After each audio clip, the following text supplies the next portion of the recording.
All right, everybody. Welcome again to Planarama.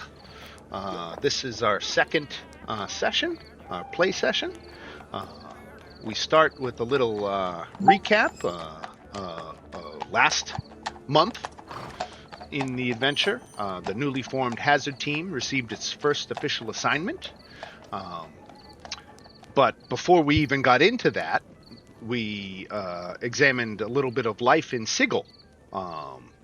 The captain had stepped back into the high pit fights for a match against the bugbear boxer Scritch Longreach. And despite a determined effort, Longreach proved difficult to overcome, handing the captain a defeat. Not long afterward, the team was summoned to Teska's office, where they received a simple escort contract. Retrieve a witness named Ralvin Tosk from a safe house in the Hive Ward and deliver him safely to the city courts. During the briefing, several members of the Hazard Team noticed an old company photograph hanging in Teska's office. Some of the faces in the picture were familiar and recognized as your current co-workers, but there were 4 that were unfamiliar. And nobody brought it up, and Teska didn't volunteer any information. We just kind of moved on. The mission appeared pretty straightforward, and as expected, of course, it wasn't. Upon arriving at the safe house, you quickly sensed that something was wrong, and your suspicions proved correct when a group of hired thugs attempted to abduct Ralvin before he could testify. Following the foiled kidnapping attempt, a brutal battle erupted in a narrow Hive Ward alley. Though badly pressed at times, the Hazard Team held their ground and drove off the attackers. In the aftermath, the party recovered a considerable amount of weapons, armor, and equipment from the fallen criminals, earning nearly as much from salvaging the gang's gear as they did from the job itself. With the ambush defeated and the witness still alive, the team resumed their journey. And despite the delay, Ralvin was delivered to the courthouse safely and on time. Contract complete. The Hazard Team proved themselves capable, and PPCS earned a satisfied client. Now, since then, another month has passed. Life in Sigil slowly settles into a routine. The city remains strange, dangerous, and occasionally incomprehensible, but it is now no longer entirely unfamiliar. You work, you eat, you sleep. You learn which streets are safe and which are best avoided after dark. Most importantly, you begin to find your place within PPCS. The company is becoming more than an employer, it is becoming a home. During this past month, you all earn your 60 gold in income, minus your expenses. Does everybody have written down which lifestyle level they were choosing? I think most people chose poor, and Erendor chose modest, I think, if I remember correctly. Correct. So, Erendor, your living expenses come out to 30 gold, so you net 30 more gold into your inventory. For everybody else, the 3 of you who are poor, I've implemented a new mechanic. The socialist in me has implemented a mechanic called the cost of being poor. And so you normally would only pay your 6 gold a month for the poor lifestyle. But I've decided that the cost of being poor, quote unquote, is an additional 1d10 gold pieces. So I'll have each of you who chose a poor lifestyle roll a d10. What was the other lifestyles? Oh, thank God. Wallet? Thank God. Yeah, there was squalid, and then there was aristocratic if you wanted to go higher than comfort. Yeah, nothing was. So your living expenses for the 3 of you on the poor lifestyle are 6 plus whatever you rolled. So in Kit Gumi's case, she earns 60, spent 7, and nets 53. Wait, she spent 7. Yeah, because she did 6 gold plus the 1 from the 1d10. Okay, okay.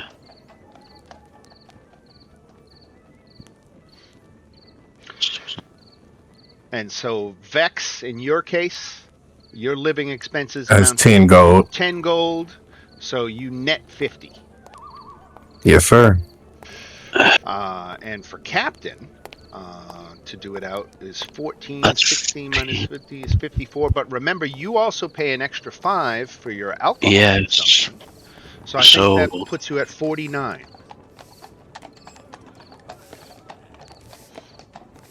Or no, was that 39?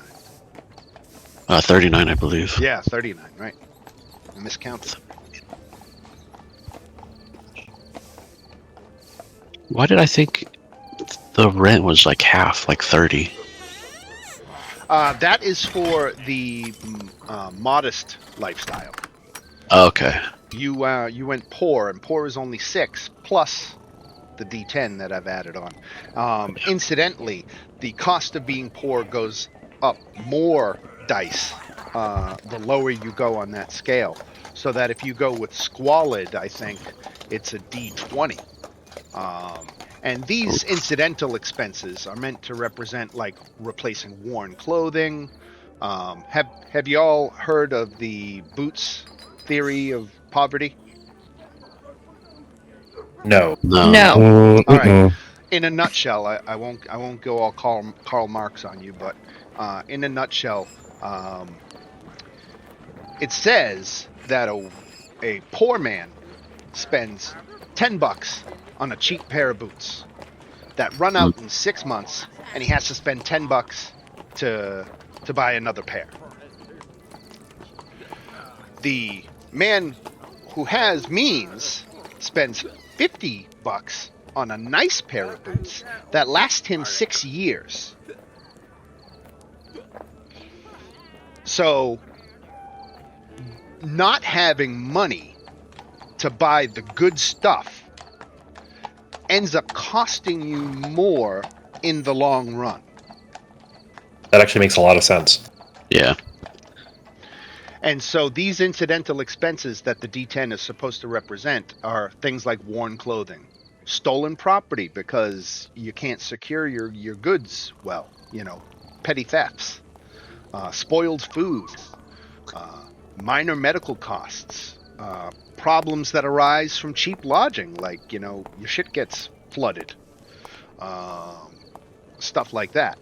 Yep. It is not to say that incidental expenses certainly don't happen to people across all boundaries, but I found the drop-off between 30 gold down to 6 gold too much to stomach personally. It felt like you shouldn't be able to just save 24 gold by just saying I'm poor. It's like you're still saving. It's not, even worst case scenario, it still only costs you 16 gold versus 30. So you're still saving money, but it leaves it a little bit more to chance, depending on what life has thrown at you that month. So that's just a little mechanic I added to that. I hope you all don't mind too much. Okay. All right, with income and expenses dealt with, we can kind of move on to what everybody's been doing this month. For Erendor, the month passes quietly, almost suspiciously quietly. No prophetic dreams, no ominous visions, no demands. Yet somehow the silence proves more unsettling than any nightmare. One evening, while returning to your room, you discover a folded note resting atop your belongings. No indication of how it arrived. The note only contains a single sentence. Enjoy the quiet while it lasts. There is no signature. There doesn't need to be. For Kit I hate that.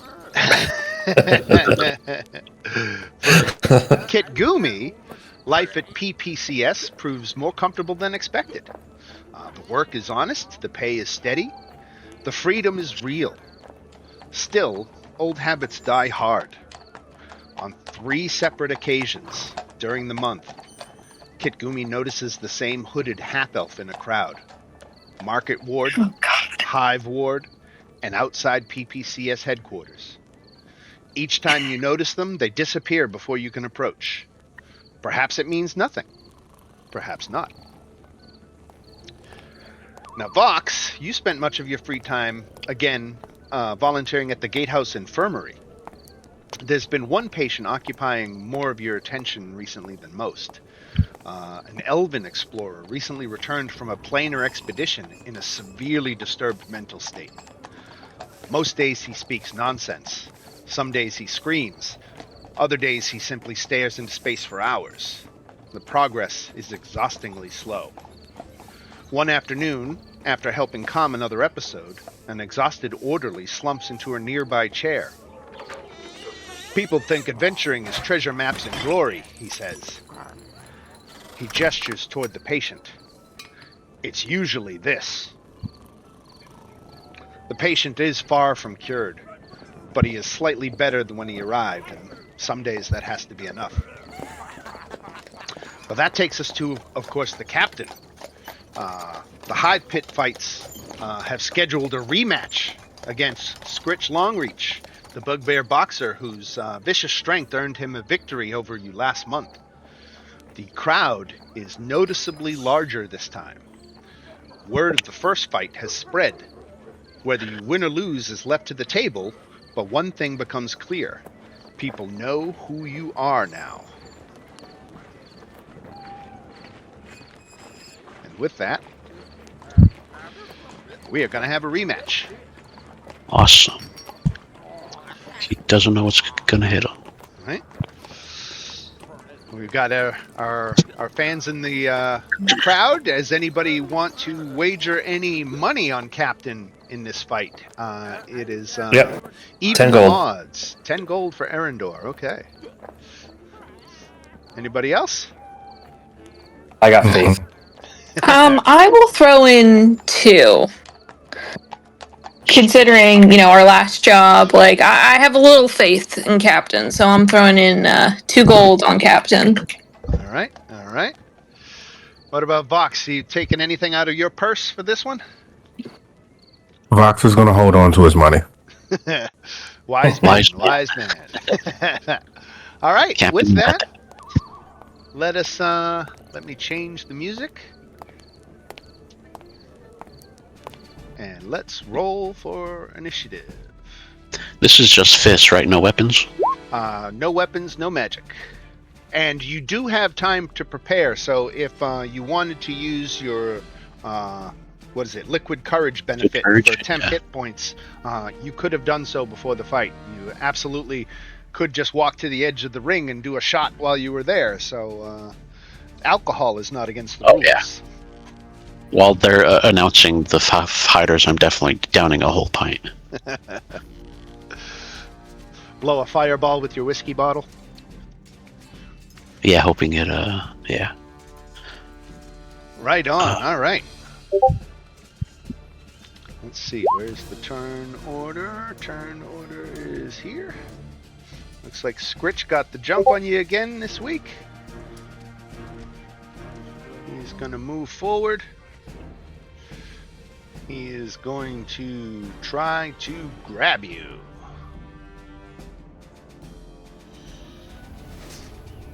That misses. 13 misses. That should not be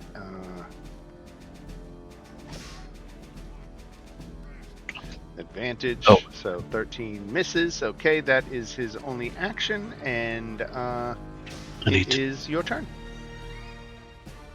Features.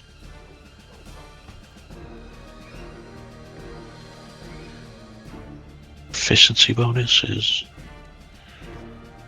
2. Right.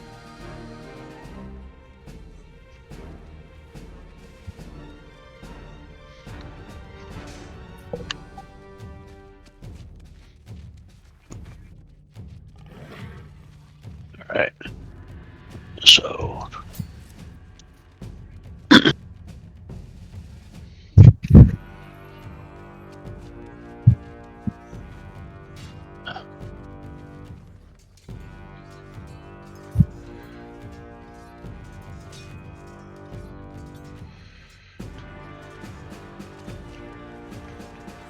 14 hits. For 6 bludgeoning damage. Okay. Just the one attack? No, I'm trying to find the other stuff I have. Okay. I forgot that. Oh,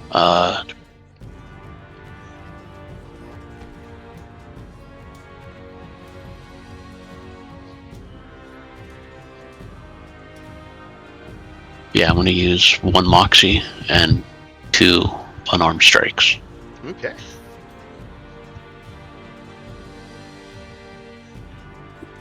Ooh, there you go. So close. Nice. So close to a crit. Yeah. Yeah.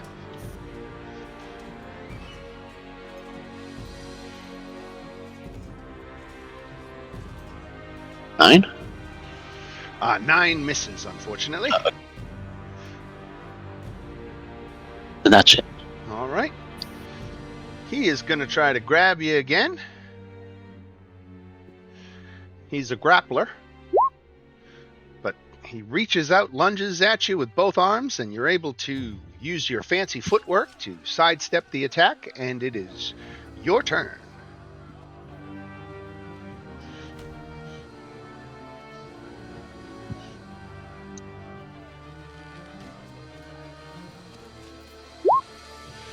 Twelve misses. Ooh, okay. And I'm gonna dance around him to avoid his lunging. All right. If that does anything. Any moxie being spent this round? Not this round, no. I All right. only have 1 left.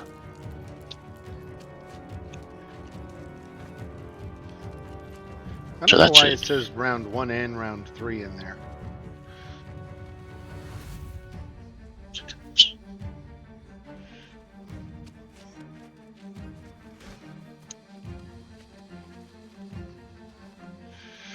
All right. Grab attack. Is misses again. Captain. And I'm going to use the salty salute, the enraging insult, which is he has to throw a wisdom saving throw of DC 8 plus bonus plus charisma. So 10 Wait. plus charisma. No, wait.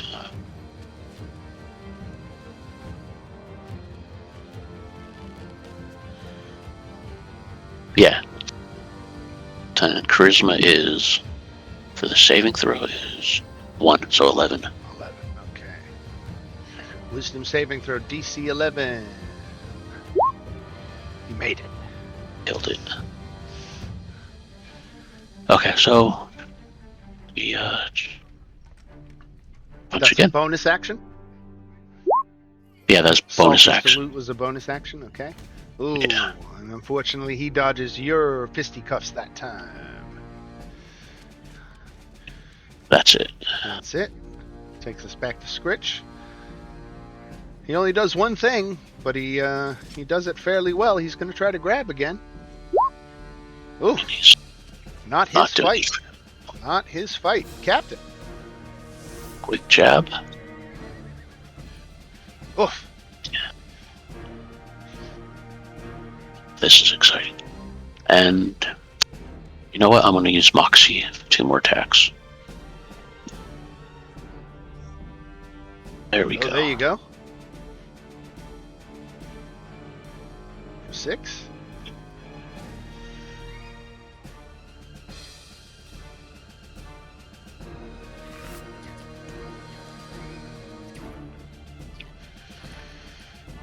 Oh, 21 again. For 5 more. Doing good. He's got less hit points than you now. Finally. Back to Scritch. 13. That misses. All right. Captain.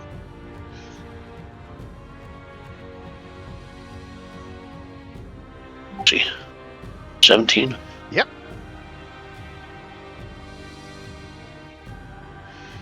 For 8? Wow. He hasn't laid a finger on you yet. Anything else? Nope, that's it. All right.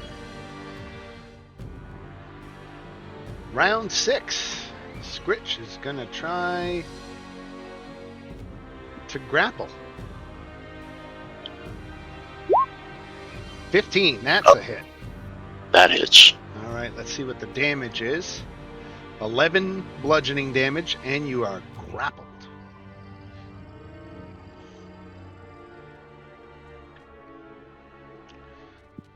Okay, finally getting somewhere. Let me put a grapple on you. All right. And That means I just can't move. I just travel. That is correct. Your speed becomes 0. But other than that, fisticuffs misses. Is that it for Cap this round? Yeah, that's it. Now, with you grappled, this is where Scritch gets dangerous. Because when he's got you grappled, he can use his heavy fist attack with advantage. 15 hits. For 10. 10. It's all fun and games until he caught me. Yep. That takes me down to under half. Which you can use your bloodied, not bowed now, right? I believe so. Okay.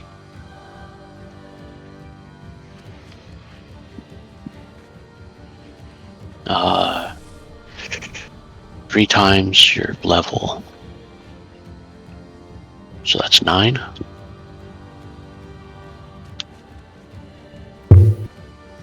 And I get my Moxie back. Nice.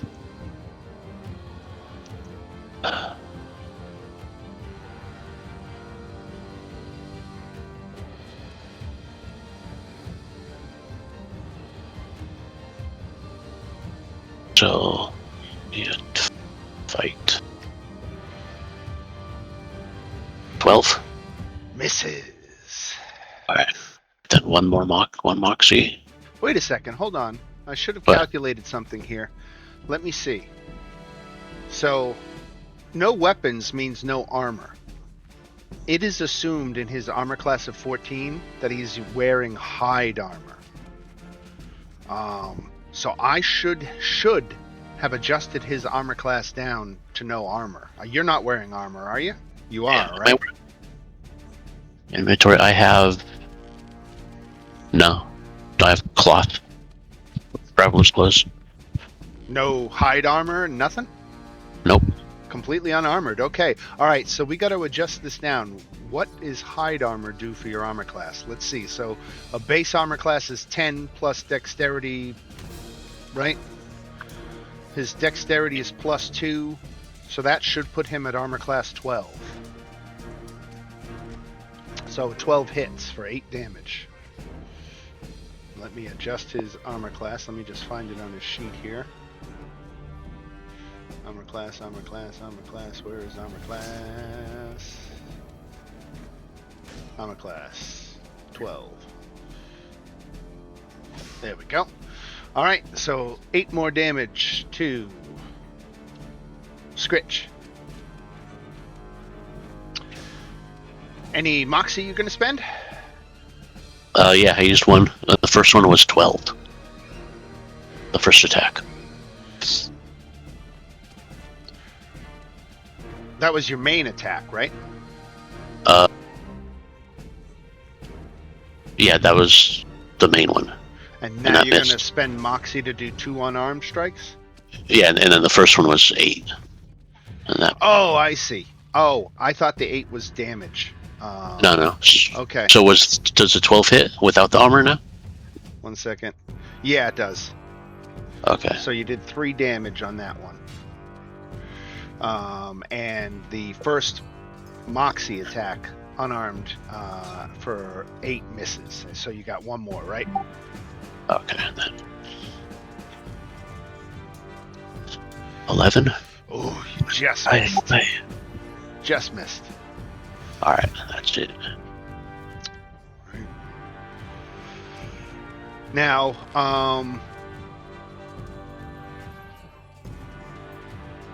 if you want to break the grapple, it costs you an action. So you would do that instead of punching, just to let you know for next time. And I think that's a contested strength check. You can use athletics or acrobatics, contested by his athletics. Okay. But that's if you want to do that instead of your main attack. Because now, with you grappled, he's going to use his heavy fist advantage attack again. 21.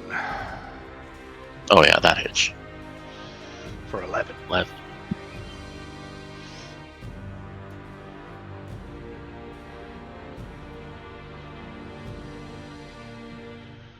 All right. And then it's Cap's turn. All right, burn. So it's heals. So I'll try to break the grapple with my athletics. Do you, and don't let me talk you into breaking the grapple. You might want to attack him instead. It's honestly, I don't know which is the better move. I just didn't want to push you into thinking that was necessarily the right move if you felt but attacking. He gets advantage on attacks, right? He does, as long as he has you grappled, he does. Yeah, so it's a saving throw? Or no, it's a skill. Athletics check. Yeah. Oh, crap. Rolled 2. Oh, He just beat you. He almost fucked it up. Alright, for my bonus, I'm going to use my last Moxie for, what's it called? 2 unarmed strikes. Brace up. Or brace up, okay. Yeah. Temporary hit points equal to your roll of fisticuffs, a roll of your fisticuffs dice, pugilist lever, and constitution. So my pugilist is a 1d8? Is that the same as a hit die? Yeah. Okay.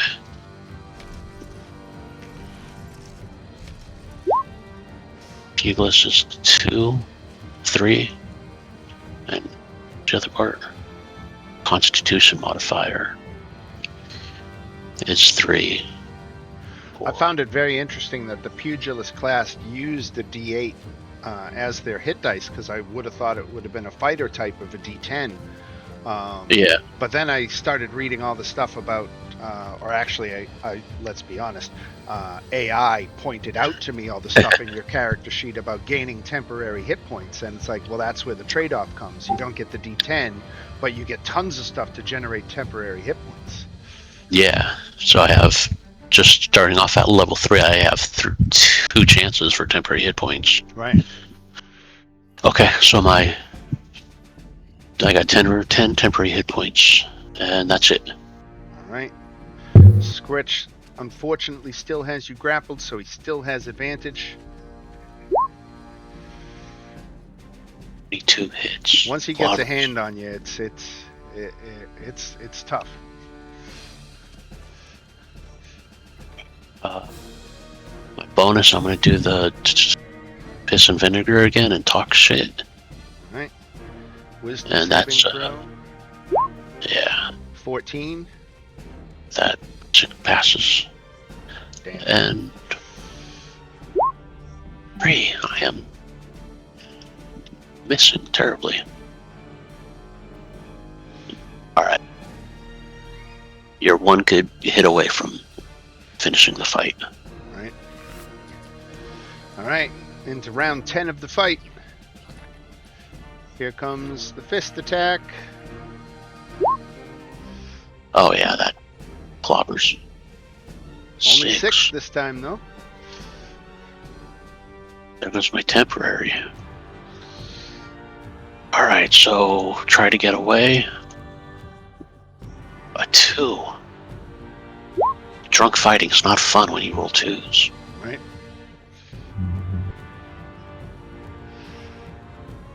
Piss and you're out of vinegar. Moxie, right? Or piss and vinegar Yeah. again? Yeah. Oof. He's having a that's- strong second half. You did good. I thought you were going to take him out, but he may have gotten the upper hand on you just now. Let's see. Unless he has 2 bad rolls. Just trying to push his face away. That Yeah. is that with advantage. That hits. Yep. Ooh. That's exactly how much you needed. So unfortunately, the rematch has resulted in Son of a bitch. Right. Fox is the smart one by not betting on me.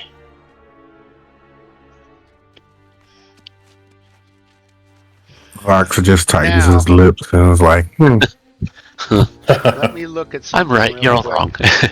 Let me look at something real quick. I just want to see.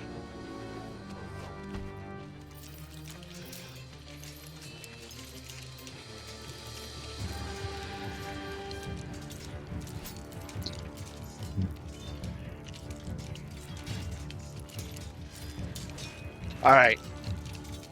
I feel really bad about this. What? So when I was modifying Scritch, I gave him max hit points for a bugbear. What's the max hit points? That took him to a total of 54 hit points. Oh crap! You got him down to 20, so you did 34 points of damage. Do you know how many hit points a standard bugbear has? 33. I want a rematch. I think. Wait, so all the time? So sorry. Go ahead. No, go ahead. You going to say? No, I was going to say all the times where I rolled over a 12 and I missed. Should have 'Cause been you're hits. still- They should have Yeah. been hits, right? It was an I would have oversight on my part. We're going to call this match a draw. That it went the distance, and there wasn't a clear winner. That Captain, you were taken down, but right at the bell. So the final knockdown came seconds after the bell was rung, and so your knockdown didn't count. So those of you who bet money don't win any money, but you didn't lose any money. And it does mean that there's going to be another rematch next month against Scritch again, if you want it. Okay. You earn 25 gold, Captain, for stepping into the ring with him.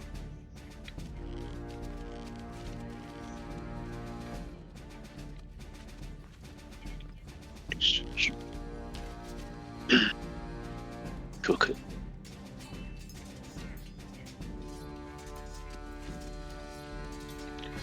All right. So that was the fight that happened during the month.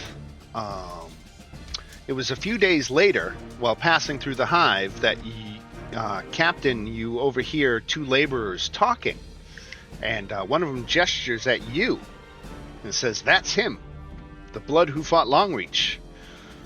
One nods and says, "I thought he had him." And for the first time since arriving in Sigil, your reputation extends beyond the walls of PPCS. So that is what the 4 of you have been up to for the past month. As the month draws to a close, you find yourselves gathered once again at the PPCS warehouse. Business appears steady. Mira Quickstep, one of your co-workers, a halfling delivery woman, is balancing atop a stack of crates while updating shipping manifests. Crag Ironbelly, a dwarf, sits nearby with the ledger spread across his lap, muttering about customers who can't complete paperwork correctly. Brother Knox slowly sweeps the floor with all the enthusiasm of a man preparing for his own funeral. Silrix carefully repacks a crate while pretending not to listen to anyone. As the 4 of you enter, Mira waves enthusiastically. "Good morning, Hazard Team 2! The warehouse falls silent. Crag immediately smacks her on the back of the head with a rolled-up ledger. Ow! What? What? Crag says. You can't just say that. Mira rubs the back of her head. I thought everybody called them that. Brother Knox sighs, and Silrix suddenly finds the crate in front of her very interesting, and nobody elaborates. A moment later, Teska's office door swings open. Hazard team. She points toward her office. Inside. Let's talk about your next job.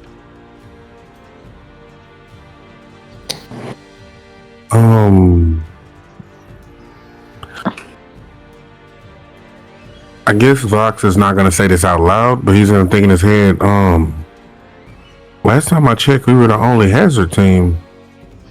What happened to hazard team 1? Have I got you all on this map? Yeah, but I was sorry. I was just gonna say before we go in, I think Goo's gonna kind of like toss a look over her shoulder back at whoever said hazard team 2, and kind of like make a note to herself, being like, "Yeah, I should probably ask more about that." What happened? Well, you have a few moments. You don't necessarily have to report to Teska's office this very instant, or if you wanted to wait and talk about it afterward with anybody, you certainly have the option to talk to these NPCs. So totally up to you. Teska has called you to her office. You're still standing. Let me put you in the warehouse, I guess. I don't have tokens for Mira and Crag and Nox and Silrix yet, but I'll put that on my to-do list because they are part of the company. And they're there in the warehouse with you now. You guys can all see this, right? Yes. Mm-hmm. Yes. Okay, great. Let me remove all this. Clear the turn order.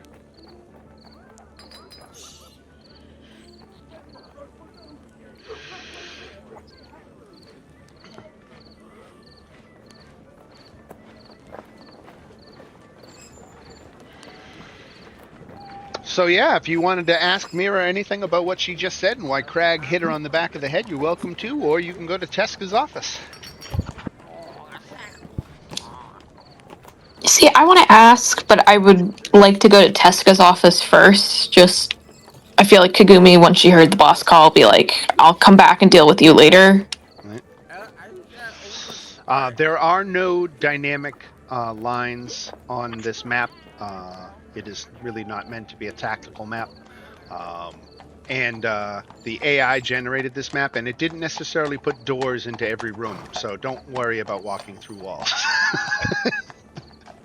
It is, as much as I tote the awesomeness of AI, particularly with image generation, there can be some never perfect inconsistency. And if you were to say, "Hey, can you put a door in into room 2?" It would be, right. Regenerate the entire damn map. Right. All right. Yeah, I'm gonna go back directly into the office. I'm raring to go. All right.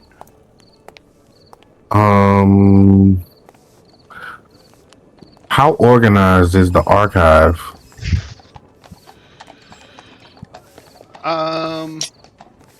Fairly organized.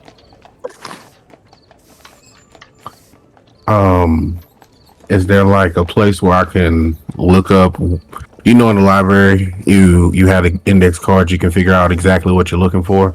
Is there a system to this, or is this just placed anywhere?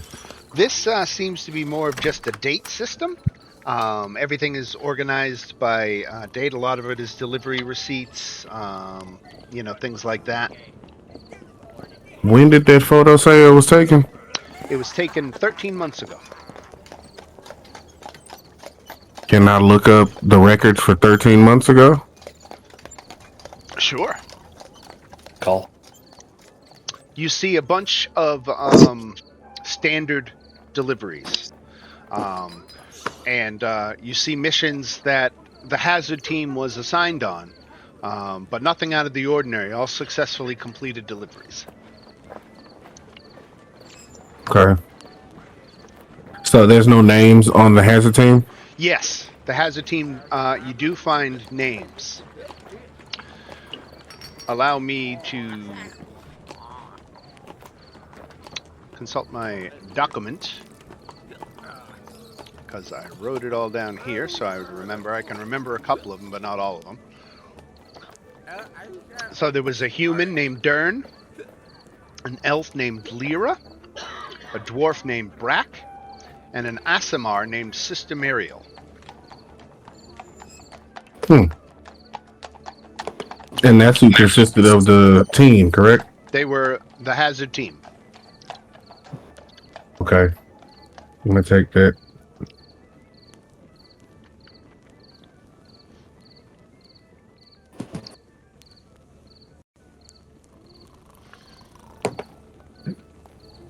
Just file that nugget away for now. As soon as we get out of here, I'll explain it to him. You got it. So you arrive at the main office of PPCS. Stacks of paperwork occupy nearly every available surface. Behind the desk sits Teska Varn.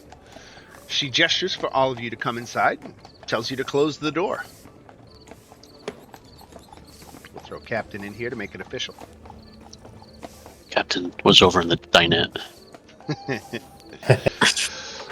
Once everyone is seated, she carefully places a padded wooden case onto the desk. Opening it reveals a smooth glass egg, roughly the size of a grapefruit. Faint orange light swirls somewhere deep within the shell. The egg appears warm, not hot, just warm. And Teska folds her arms. This is the job. The cargo belongs to a client named Salzar Flameshroud. He's a wealthy Efreet merchant residing in the city of Brass on the elemental plane of fire. The egg must be delivered directly to his estate before sundown. That's about 8 hours from now.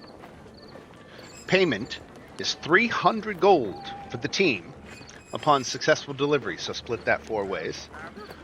But an additional 100 gold piece bonus if the cargo arrives on time in pristine condition. Teska makes eye contact with each member of the team. Pristine means pristine. No cracks, no dents, no surprises. Go ahead.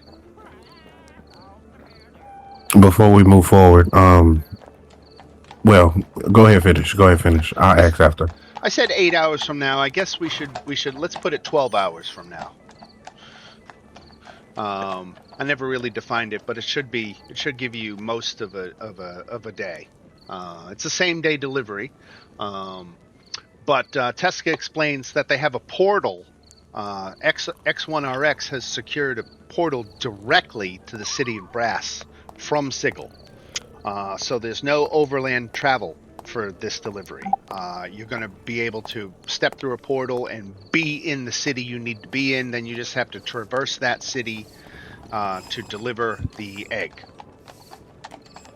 There's a couple of restrictions on the egg. Do not drop it. Do not freeze it. Do not magically scan it. And don't let it hear music. Teska, go ahead. That's interesting. Mm-hmm. Teska doesn't know good why. Thing I waited.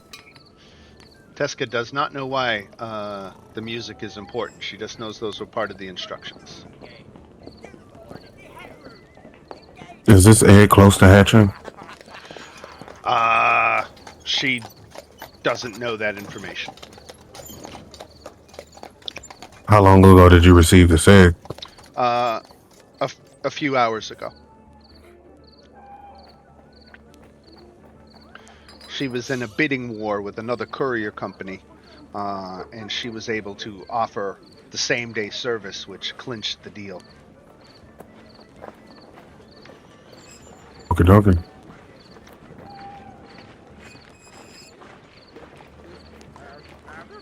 Any questions? Nope. Why did they call us Team 2 when we walked in?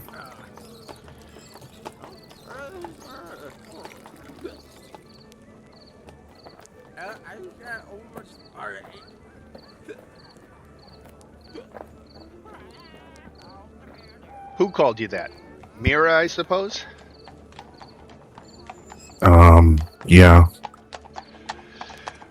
There was a hazard team before you, and unfortunately there was an incident.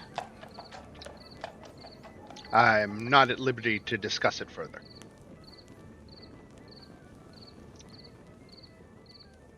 Okay.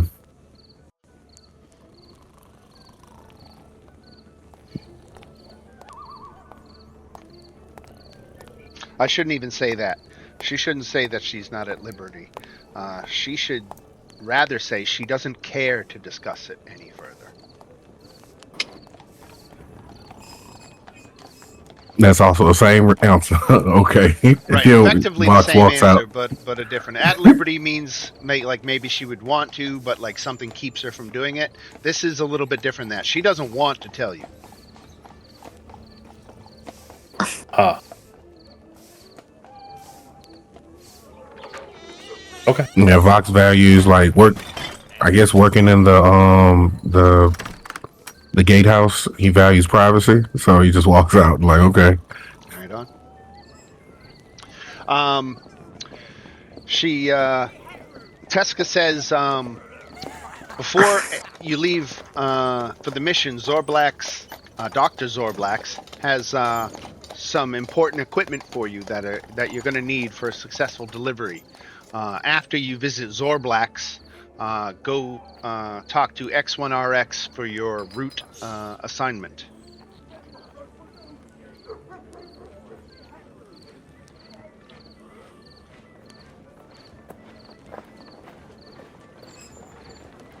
So we're to go talk to X1RX? Zorblax first. Oh, Zorblax. Sorry. Mhm. Okay. Head that way.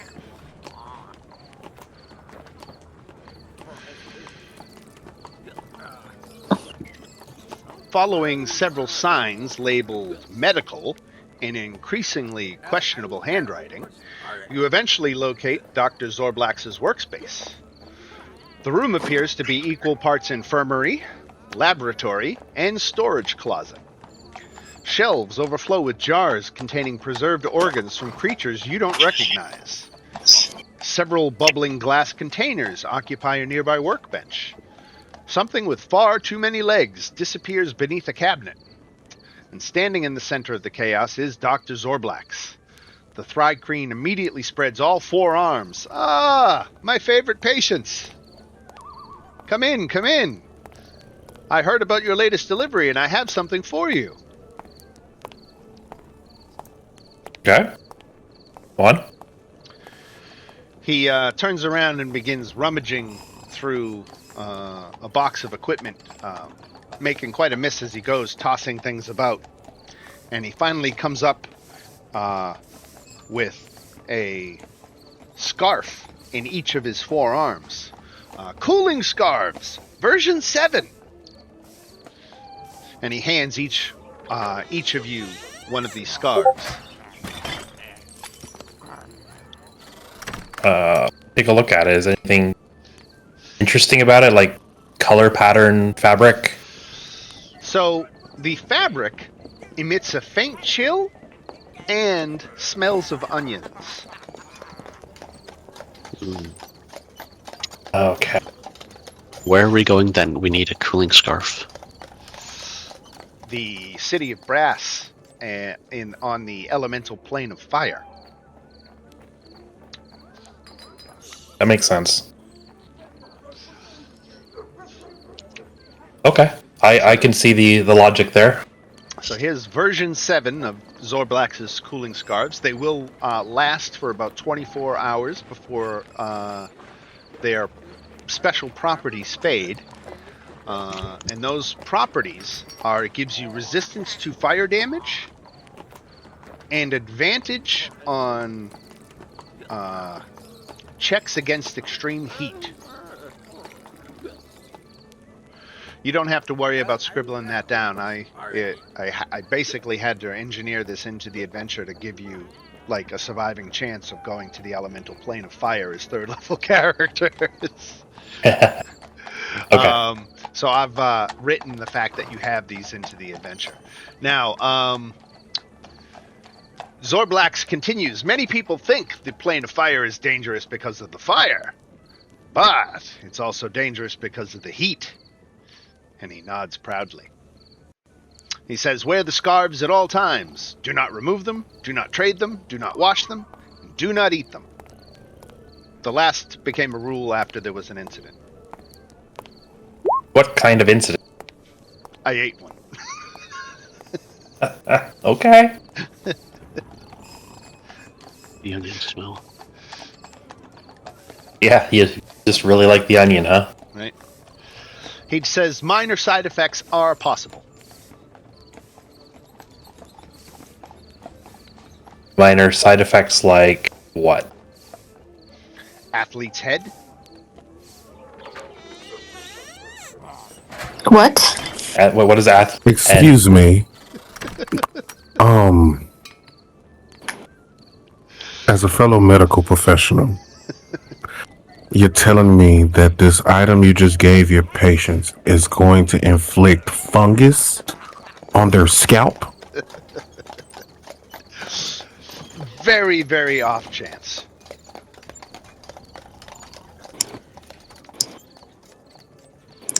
Vox walks out. So you're saying there's a chance?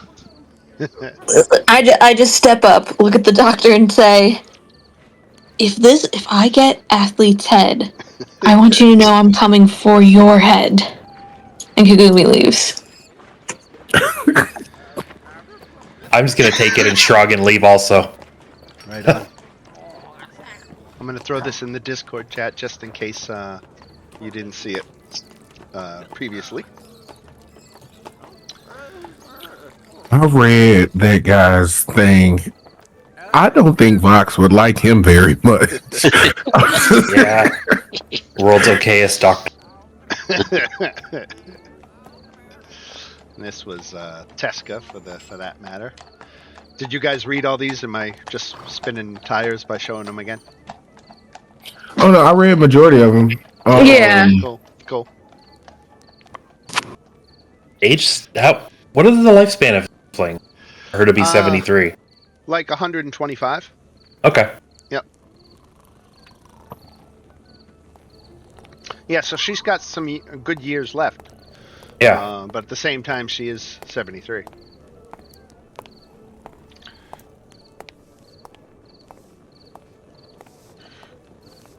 All right. All right, so then you go. I see Vox already in X1RX's office.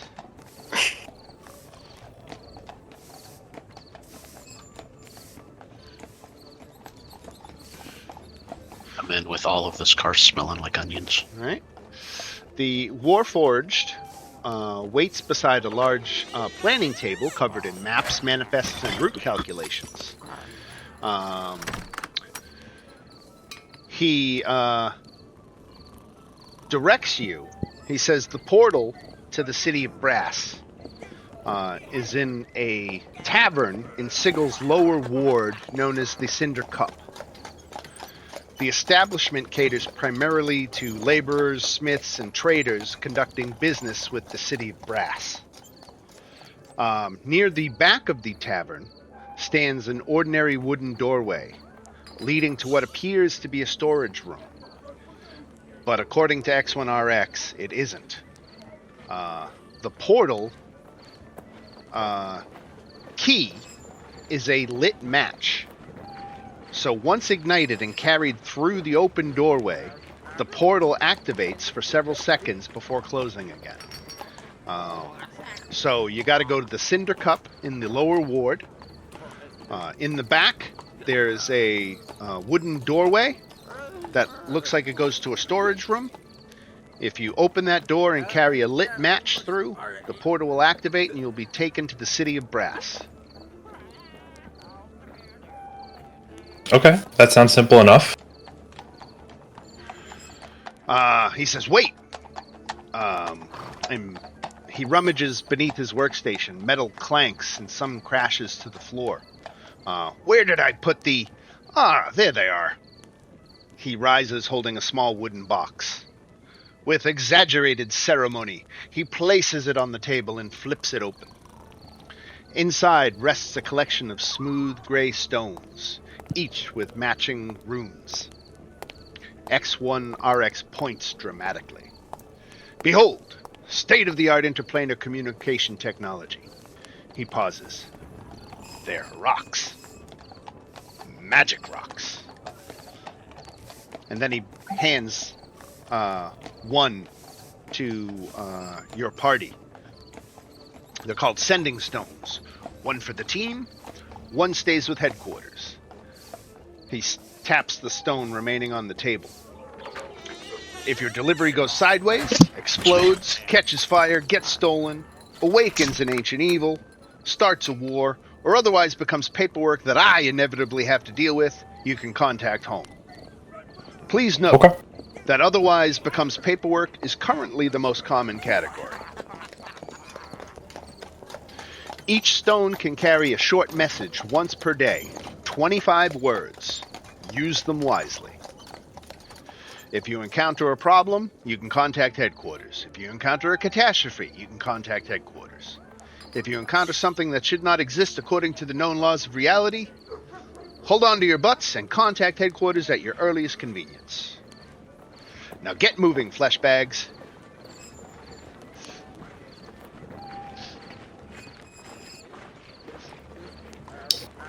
Okay.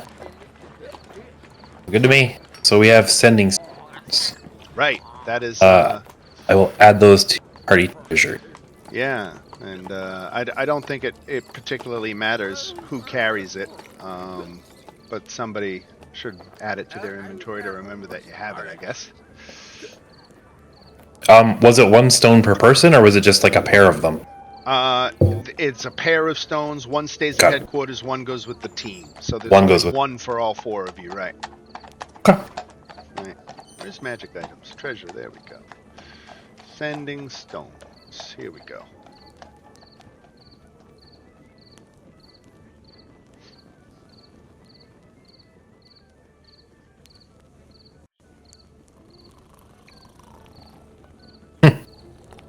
Interesting graphic on them.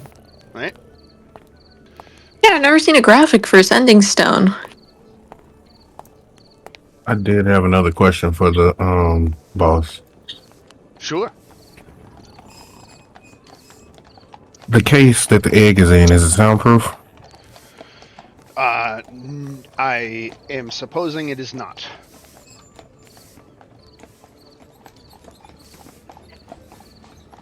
Any ideas how to make it soundproof?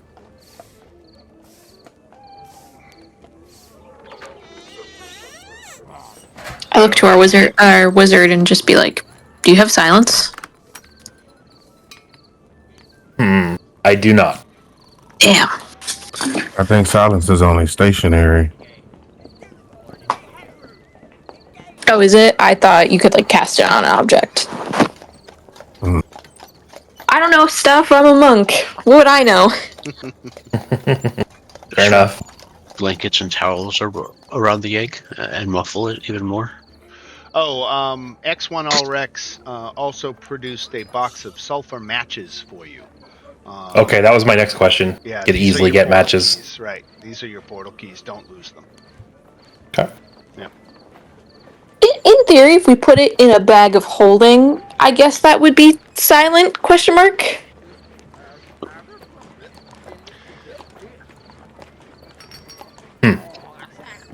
Do you have? I mean, not that we have a bag of holding, right. Anyway. Yeah, PPCS doesn't have one. Interesting thought. Okay. We'll make it work.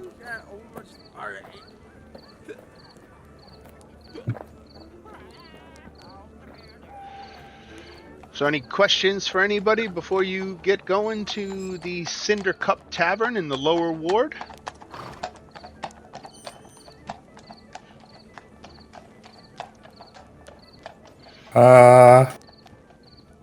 I think I'm ready to go. Right I on. was thinking the time limit. I'm ready to go. Yeah, I'm ready. Yeah, we can't dawdle with the time limit. Right on. I got my bottle of booze. I'm ready for anything.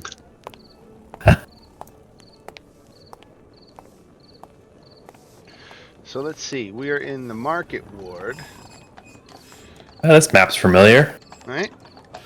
So you're down here, and we're traveling to the lower ward.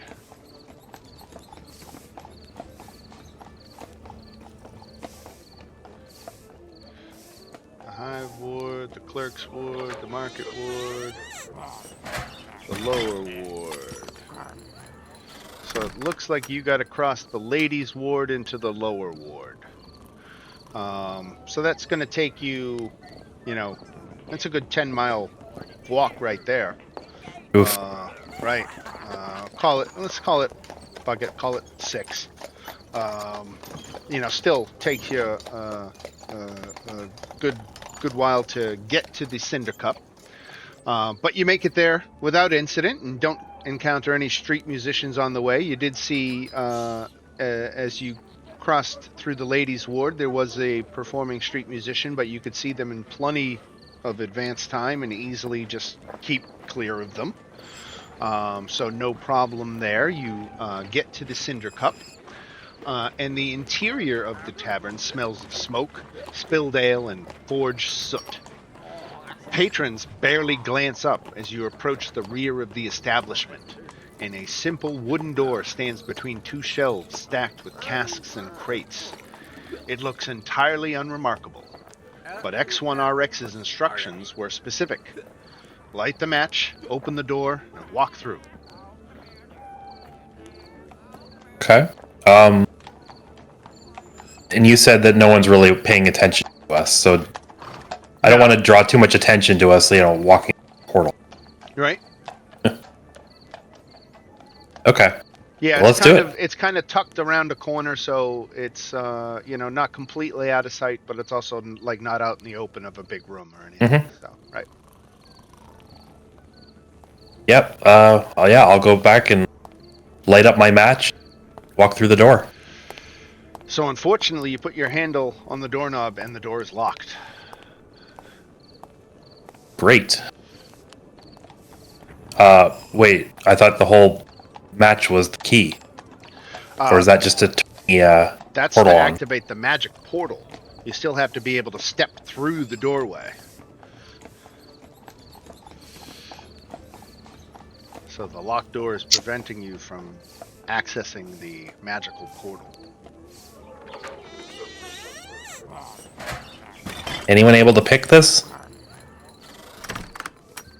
I think I have We want to thieves' try to tools. pick a door inside of an establishment that we could possibly just ask the key for.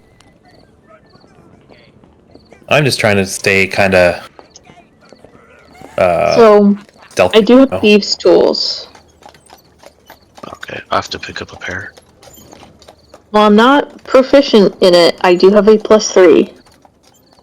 I believe Captain is proficient if you I'm want to proficient. give him your thieves' tools. Okay, I just pull them out and. Sorry? If you want to let Captain borrow them, he's proficient with thieves' tools. Yes. Yeah, I'll definitely do that.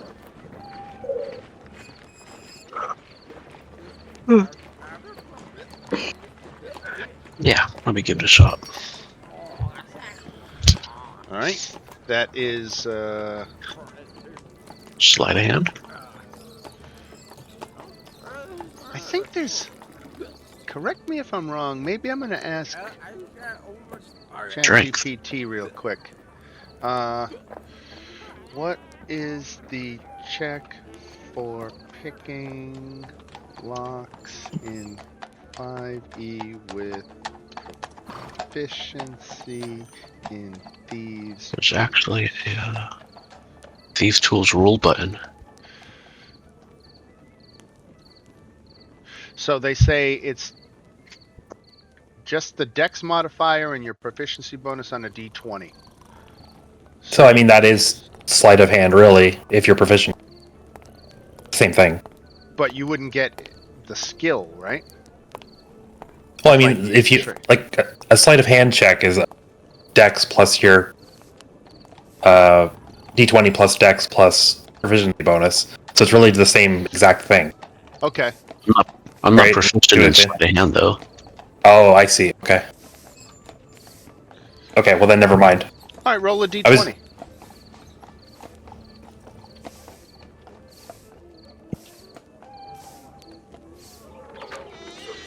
I'm rolling. Crap. So that is a 4, a 6. 6.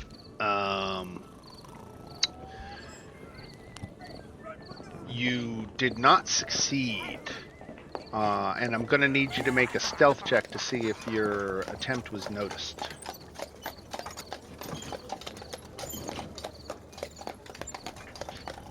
I don't think Captain. Oh, Captain is pretty stealthy. All right. All right.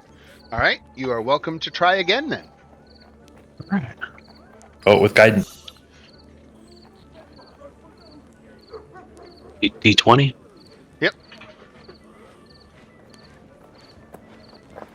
Was it All right. guidance with the tool? Guidance is, yeah, deep. All right. You did it that time. So the door is unlocked, and you can open it. It swings inward, and it is just a normal door.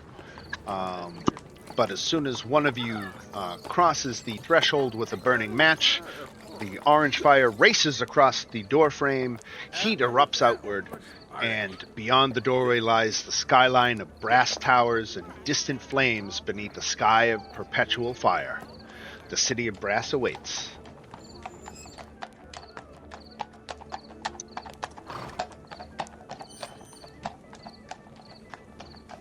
Okay. Here we go. I'll tie my scarf around my neck when I see all the how awful it looks.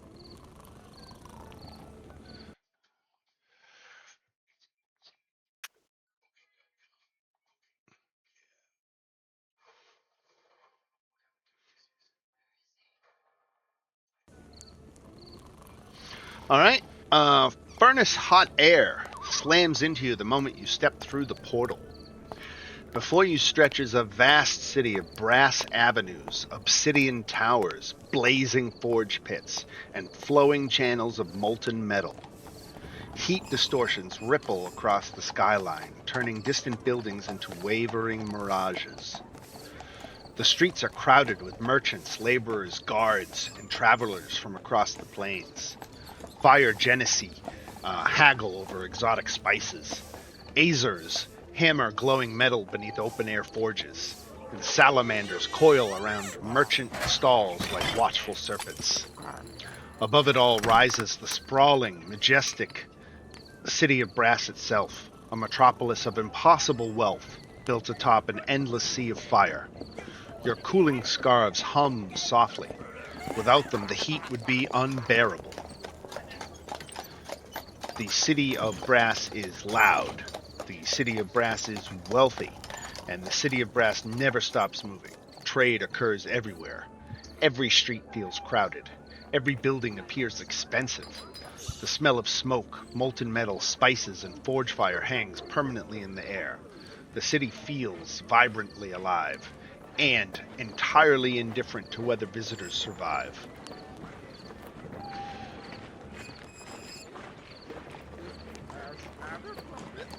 Okay.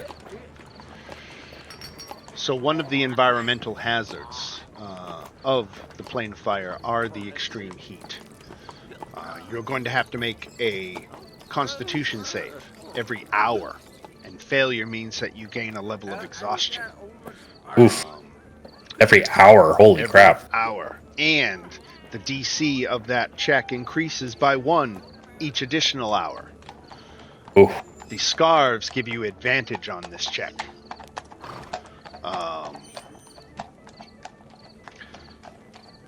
So we're going to say that it takes you. Well, we'll wait on the first exhaustion check. We'll do it at the end of the hour, not at the start of the hour.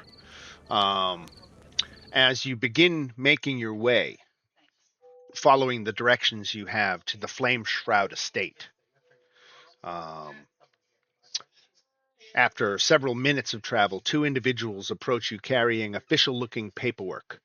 Both appear professional and legitimate. Um, the individuals step out from beneath a brass awning and offer a polite smile. Excuse me, sirs. One of them produces a rolled parchment. We've been asked to intercept incoming deliveries to the Flame Shroud estate, and he gestures towards the document. Flame Shroud has changed the delivery location, and we've been redirecting couriers all day.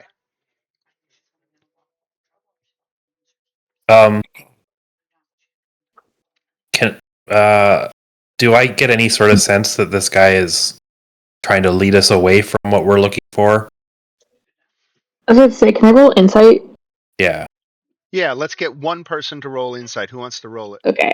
I have a +4 before I do this. Does anyone have higher? Okay. Nope. I have +5. Oh, there you go. Yeah, looks like Vox is the one.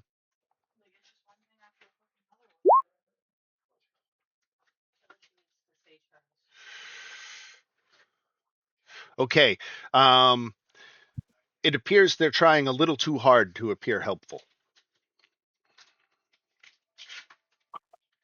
Okay. I'll accept the parchment and just say thank you very much. We appreciate your help. Very good. And I'll wait for them to leave and then open it up and take a look. Okay. As he's looking at it, I'm gonna tell him, yeah, they're lying. That does make sense.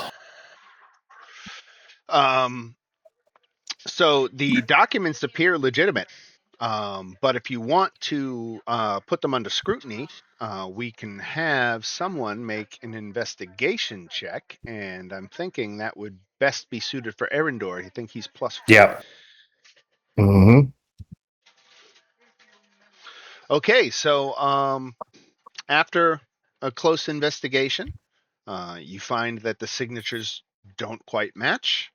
There's a seal that appears to be stamped over an older seal.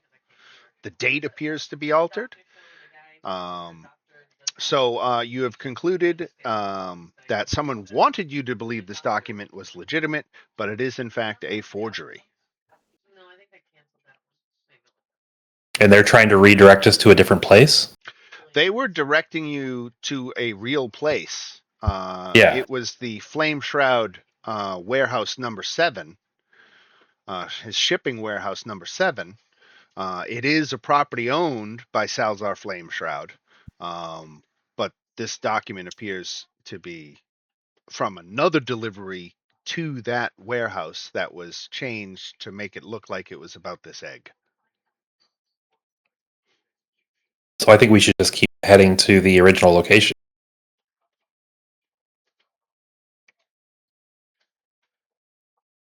Unless I'm misreading the situation. No, I think you snipped out the forgery, and everybody can get 50 XP Cool. for that story encounter.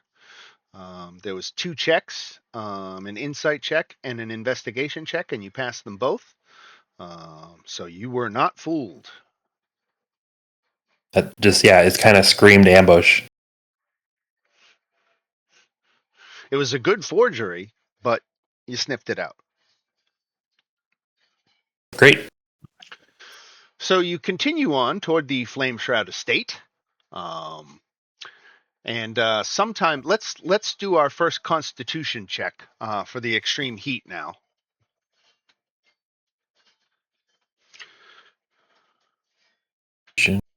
This is a save, correct? Con save? Yeah. Mm-hmm. Okay. Yes, God it damn is a it. con save, right? Okie dokie. I just wanted to make sure I was hitting the right button, but I still rolled like crap anyway. All right. Now We remember, get advantage, right? everybody has advantage on this check, right? Great. Okay, I'll reroll. Oh, Okay, I'll take a 10. 10 over 5, any day of the week. am I doing this wrong? Why is it rolling like that? Oh, I rolled a check both times. I'm dumb. Yeah. There we go. Okay, it was a low DC. You guys avoid exhaustion from the heat. But the DC is going to go up 1 the next hour. So the next time we check, it'll be, that 5% harder. But you survive it for now. And in your traverse across the city, you notice the same 2 individuals from earlier now standing across the street. This time they're not pretending to be officials. They are wearing Swift Sigil Express uniforms.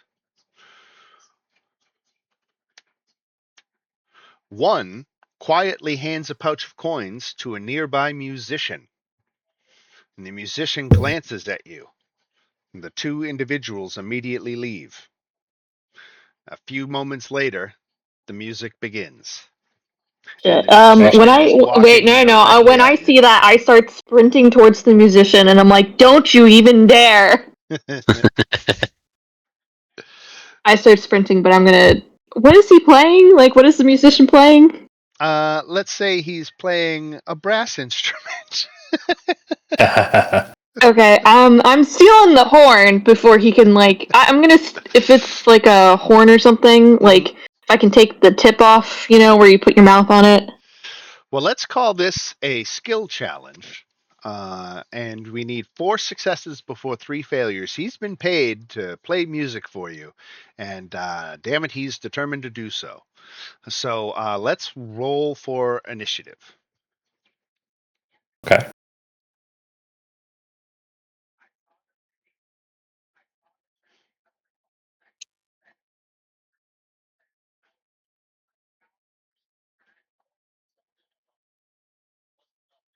Why does it say round 11? What is this all about? From the fight.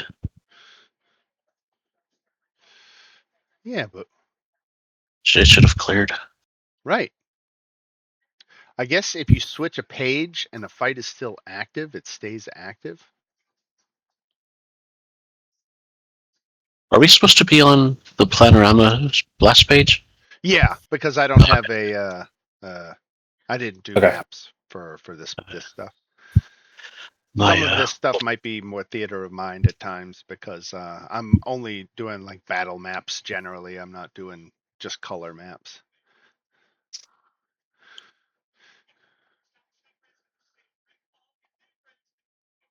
Did I clear the turn order? Well, you know what? We'll just go left to right. It's that simple. Erindor, you can leverage any skill you like. This is a moderate difficulty challenge. So I'll tell you right now the DC is 9. You've got to get Okay. 4 successes before 3 failures. You can use any skill you would like as long as you can make an argument for doing so. Okay. I want to use persuasion just to convince the guy that we're not really interested in right now. Right on. So just go ahead and Yep. roll the check. Okay. Ooh, that's not good. 12. Well, all you had to do was beat a 9, right? Okay. So that's 1 success. And just keep rolling. Nope. Now we'll go to Kit Gumi, Okay. and Kit Got Gumi it. sounded like she wanted to use force, so that maybe is athletics, right? Well, yeah. My idea is I'm taking the instrument away from him before this can happen because I was hoping to buy time for my group to get away with the package.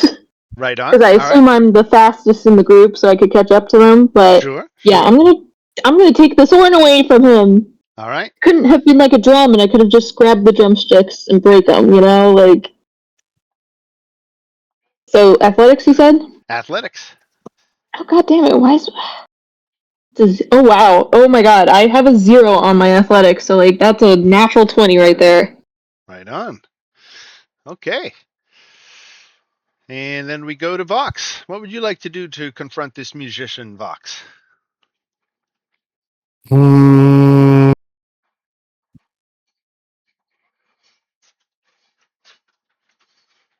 I'm gonna attempt to cover the No, that's gonna make it obvious.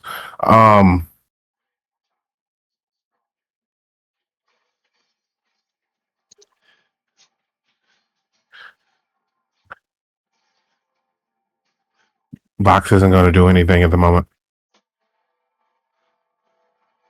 Actually, no. No. Vox is gonna throw holy water into their horn. All right, let's do an acrobatics check for that one, as you're using something of a ranged attack. Nope. Missed. Ooh, there's a fail. One fail. All right, Captain, what would you like to try? I am going to intimidate. Oh, oh, so close. So close. This is DC 9. Do you have heroic inspiration? Do you want to try to use it to re-roll that, or Who's that? yeah, you're human, right? Yeah, me? Yeah, so you get heroic inspiration every time you wake up? Not that I know of. Yeah, that's a rule, right? Yeah, that's a human thing now. Right. Holy crap. Let's. Yep. Yeah, you don't have to be awarded inspiration. Humans get it every day. Wait, why did it roll twice? What rolled twice? I haven't rolled yet. It said Erendor rolled? Yeah, that was weird. I don't know why it's me, but Yeah. whatever. Go ahead. But good to know about the heroic inspiration. I rolled a 2. What the fuck? Oof. All right, there's 2 successes and 2 failures. You need 2 more successes before you get one more failure. So right now the musician is dodging your attempts. He's been paid to keep playing no matter what. I took the trumpet from him. He is not playing it. You have got a hand on it, and then in the process of wrestling it Oh. away, but it is not clear that it has been successfully ripped out of his hand yet. I see. I understand now. Right, right. How You've far made is he from me? progress. You are all basically on top of each other right now. And he's still playing? Okay. Yep. And how hot is it right now? It is probably 130 degrees. Wait, what does heroic inspiration do? You can re-roll any D20 test if you don't like the result. Oh, so I could roll the intimidation again. Yep. Try that. Okay, there's a success. So that So takes that's away 3. one of the failures, right? Because I counted that as a failure before. So now it's 3-1. So you guys are 1 success away from stopping him from playing, and 2 failures away from him successfully completing his tune. So we'll circle back to Erendor. Okay. Yeah, same thing. Persuasion. We're going to up the difficulty this time. Okay. Because you tried it before, and you did well. So we're going to count that as a failure. Okay, I'm going to use my resourceful heroic inspiration. Okay. Try it again. Okay, and that time, so we take the failure back. You guys have convinced the musician to stop playing. He says, all right, and he raises his hands. Whatever in that thing isn't worth the grief. And he lowers the instrument, and the warmth within the egg slowly fades.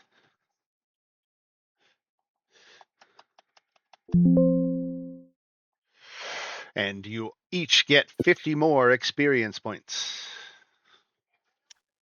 Listen, I was close to headbutting that man, so good thing you did it that way. Like, I wanted to chuck that trumpet or, like, break it over my knee if I had the opportunity. If we couldn't get it, I was about to fly away. Well, that was kind of what I was hoping to do, is like distract him long enough for you guys to run away. Right. Yeah, skill challenges are a little bit that I mean, I guess in one aspect they take agency away, because it's more like you're painting an abstract scene with skills that like tells a unfolding story, rather than literal placement with like minifigs on a map. You know what I mean? It's a little bit more headspace of a concept than it is a measuring distances and things like that. Hopefully you guys like it. It's a holdover from fourth edition. I don't think many of you played fourth edition.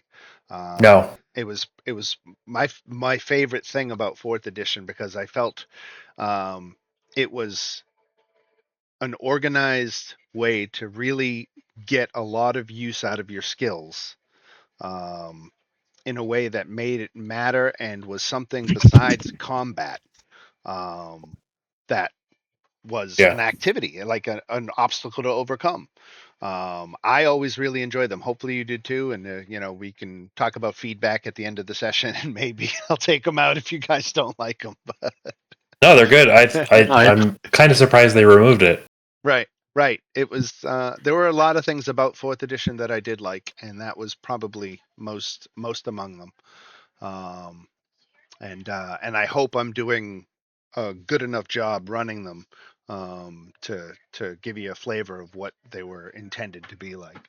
Mhm. But eventually, you leave the market district behind and enter one of the wealthier sections of the city.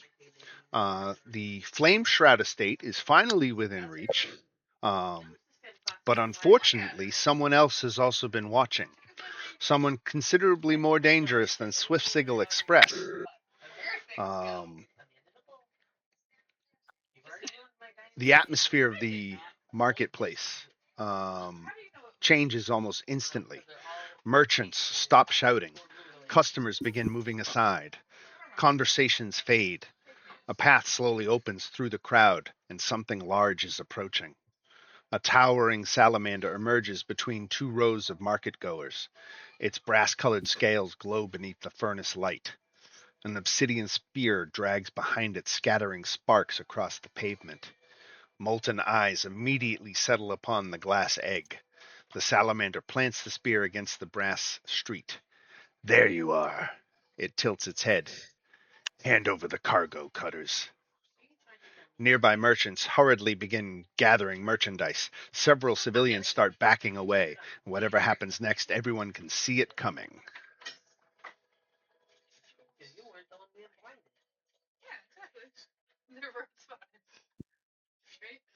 We all here? Mm-hmm. All right. Mhm. Kitgumi, there is a green dot on you. It is signifying that you are carrying the egg.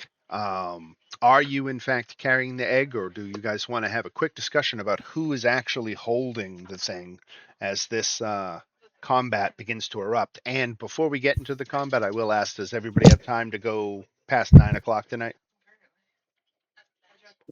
Because if we start a combat now, it's probably, I mean, it could take us to 10, conceivably.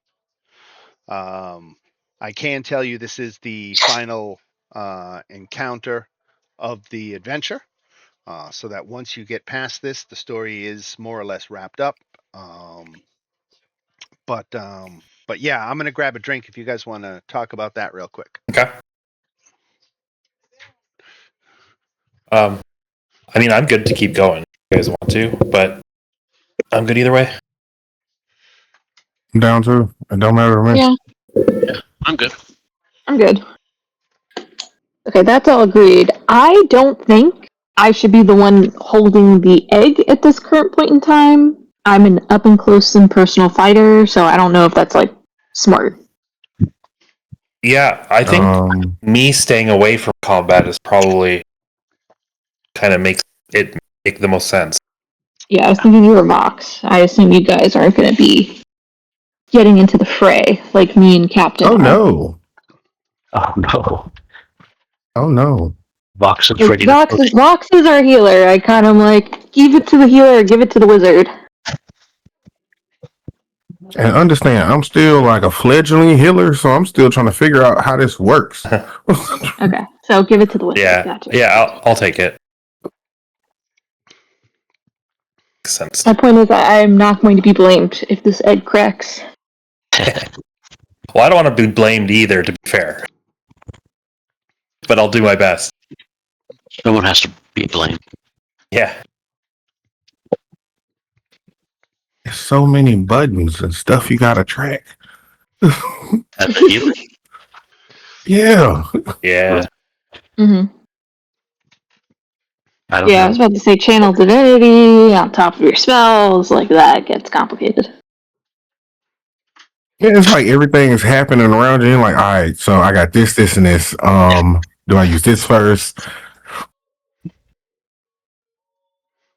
Then you got people waiting on you with that pressure. Yeah. You know what? Before we get started, let's do one more Constitution check against the extreme heat. A Constitution check save? Yep. Constitution save, right? Okay. That's it. Oh, hold on. With This is supposed to be with advantage. There we go. Right. This one's DC 6. So it's still pretty Oh. easy.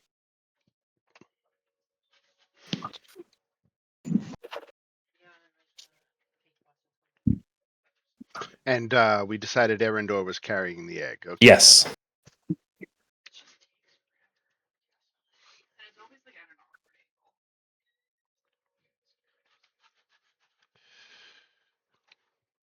So these two graphics you see of crowds are panicked civilian crowds present on the battlefield.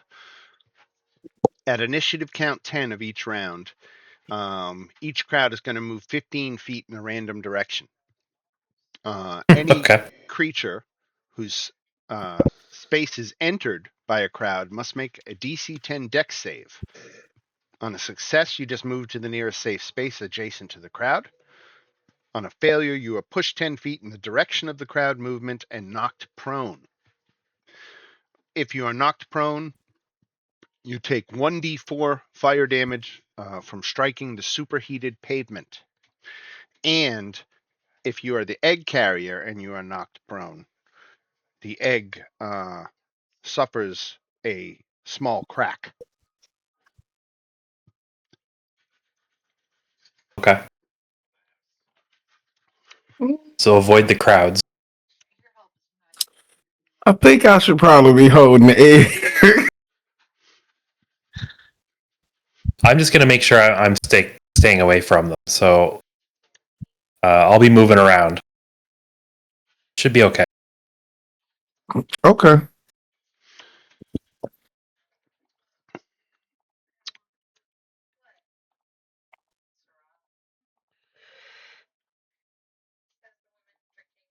Hey, group initiative works.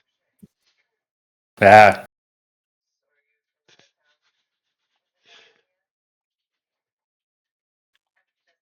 Yeah, that's good. You fixed it. Or rather, Roll20 got its shit together and worked. Right? I did fix it. So you banged the old Roll20 a couple times and then it started working? The combat thing is still messed up. It still says round 11 and I don't see the token.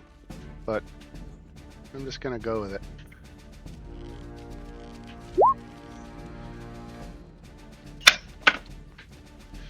Okay, there we go. Wait, how many dragons? How many what? Those are not dragons. This is a salamander. Okay. Okay. And 4 magma mephits.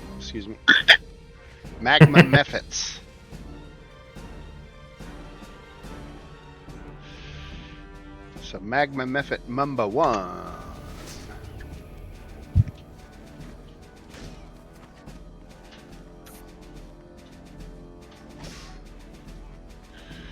All right, let's see. Their fly speed is 30.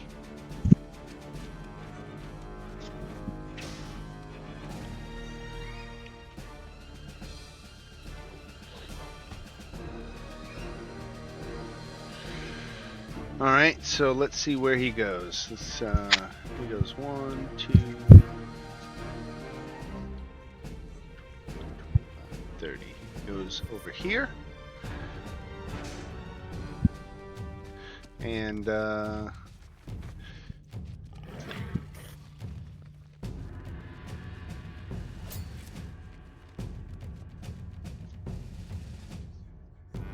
you know what? We're going to change that. We're going to go straight at you instead. 5, 10, 15, 20, 25, 30. So he just flies beeline straight at you guys, and I don't think that gets him within range. Let's do a cone. His fire breath only goes out to there, so he can't do anything. He's just going to end his turn there, and we go to box.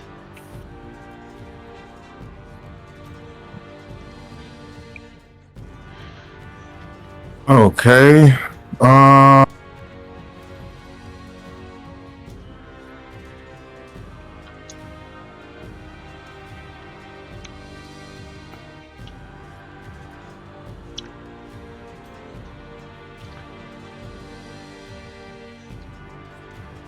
So does a 16 hit?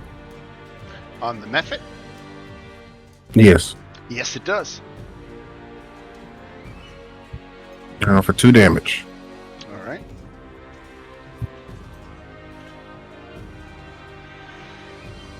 Is that it? Then that's it for now. All right. Kid Goomy. Okay, let me see. Yeah, I'll approach this guy. I'll meet him where he's at, and let me start going at him. Let me see.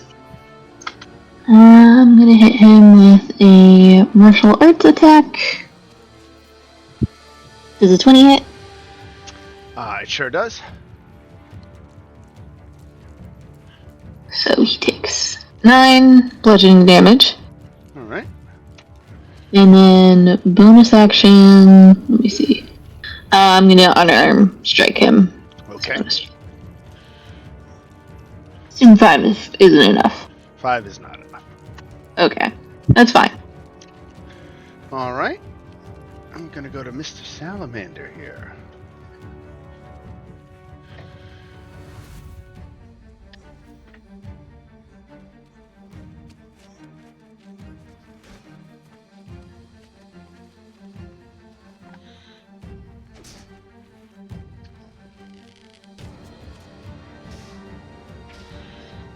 What is going on? How come I can't open the Salamander sheet?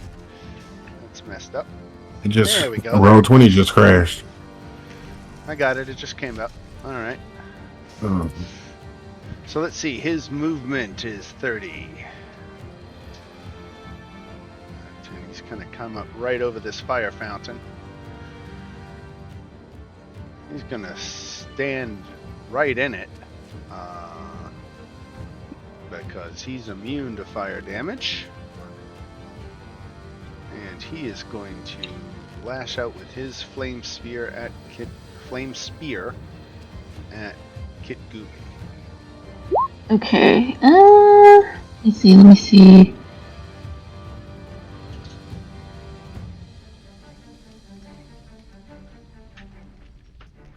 Wait, where's my ability from last time? Hold on.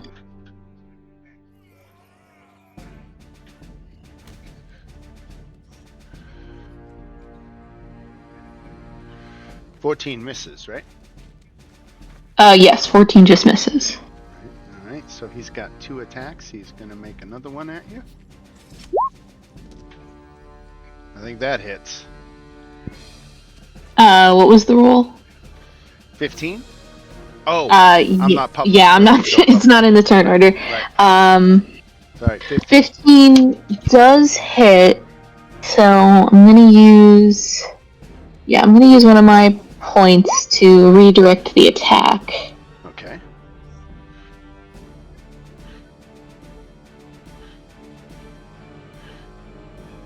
Or sorry, hold on, wait. Deflect tack. I'm sorry, I'm doing deflect tack. That's what it is. Okay, that's what I was looking for. Sorry, just ignore the redirect attack. Okay. So reduce the incoming damage. 1d10 plus 6.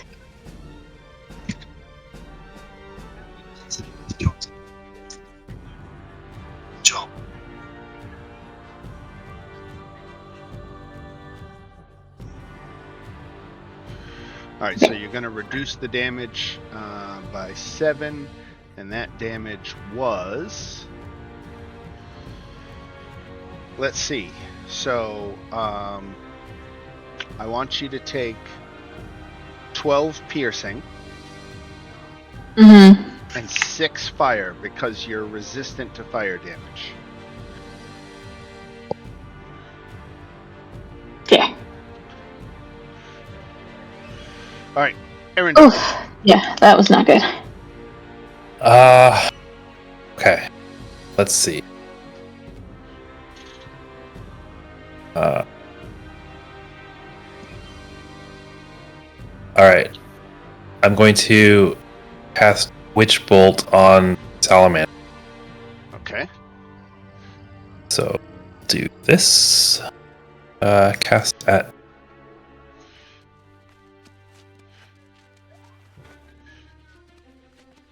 Come on, cast. Cast twice. First one. 16. 16 hits. Nice. For 30 points of lightning damage. Holy shit! Is that Yeah, max no. damage? You're telling me. 8 plus 11 plus 11. Yeah, almost max. Wow. 36 is the max. At level 2. Wow. Nice. Because it's a 2d12, but I upcast. Right. Very nicely done. All right, anything else for Arendor? That's going to be it for now. All right. Is that concentration? I don't think so. Which bolt? I'm going to make sure. Yes, it is.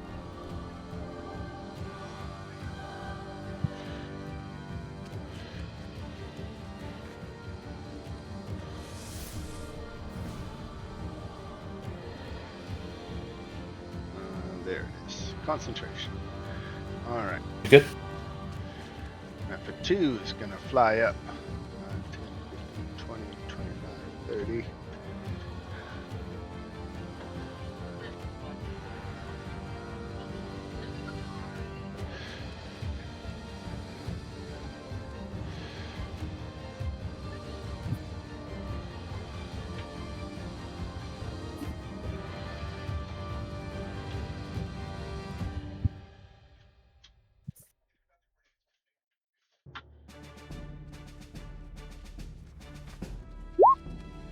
$11 misses. Oh, I gotta do public. Public. Yeah. Okay. All right. Yep. All right. Yeah. So claw attack misses.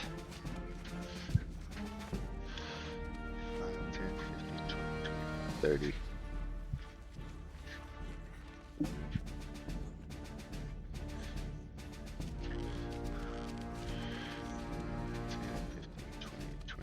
30. All right. Oh, I forgot to move my crowds on 10. right. So they're gonna move north 15 feet. 1, 2, 3. You could just maybe just add them to the initiative order. Override it to 10. Just to remind yourself. Do that.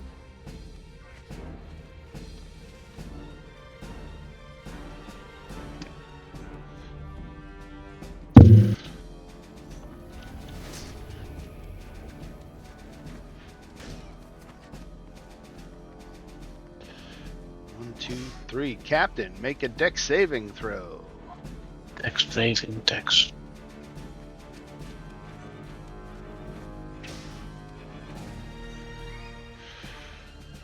Oh, you needed a 10. So 9 means you are pushed 10 feet in the direction of the crowd. Into the crowd, okay. Let's see, let's just push you like back here. And you are knocked prone. You don't have to take the battle map literally. I know it looks like you're standing on the roof of a building, but you're just underneath all that. Your mic's cutting in and out. Sorry about that. So I'm underneath the awning? Yeah. Okay. That's what I gathered.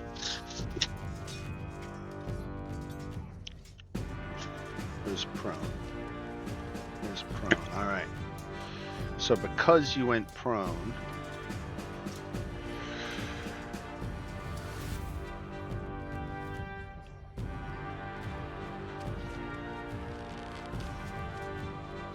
hazards. Where are the hazards?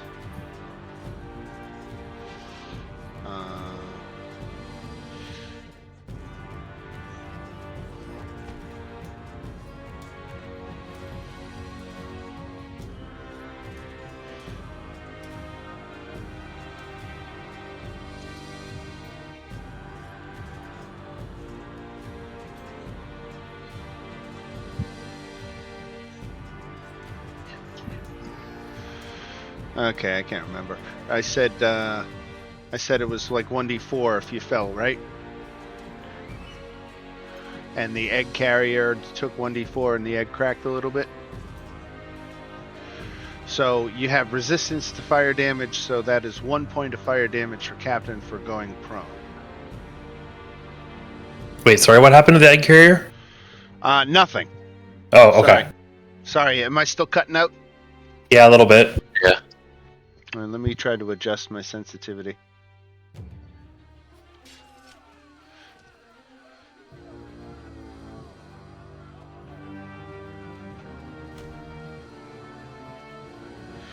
How's that? Keep talking. Yeah, any better? Yeah, that sounds better, actually. Perfect.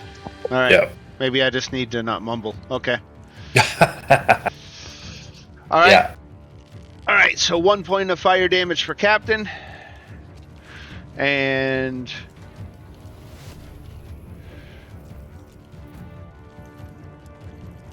now the Captain's turn. So I have to get back up, and I can only move 15 feet, which brings me right there. You want to And- dash?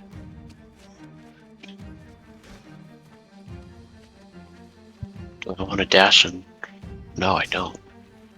Because then I don't have any attacks, and I'll just be standing right there. Okay.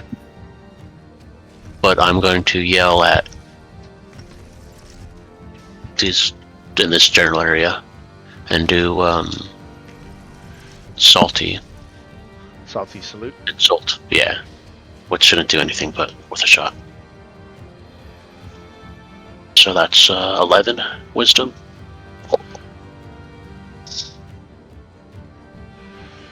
All right. For the method is making the save or the salamander? The salamander. Okay. Wisdom saving throw. Holy crap.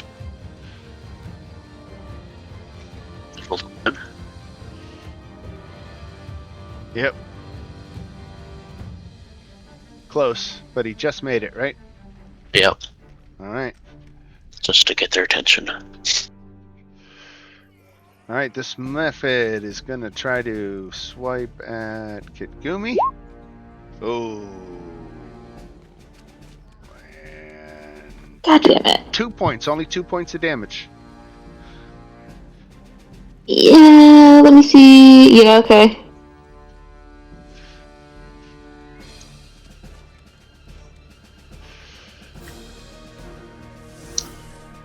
All right. And then Vox.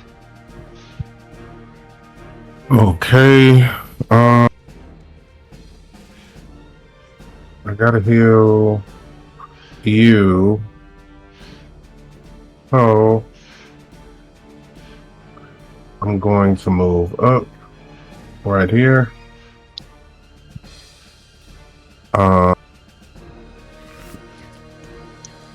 Where are you? I'm gonna use Healing Hand.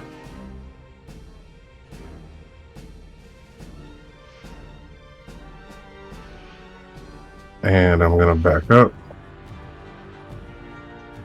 about right here.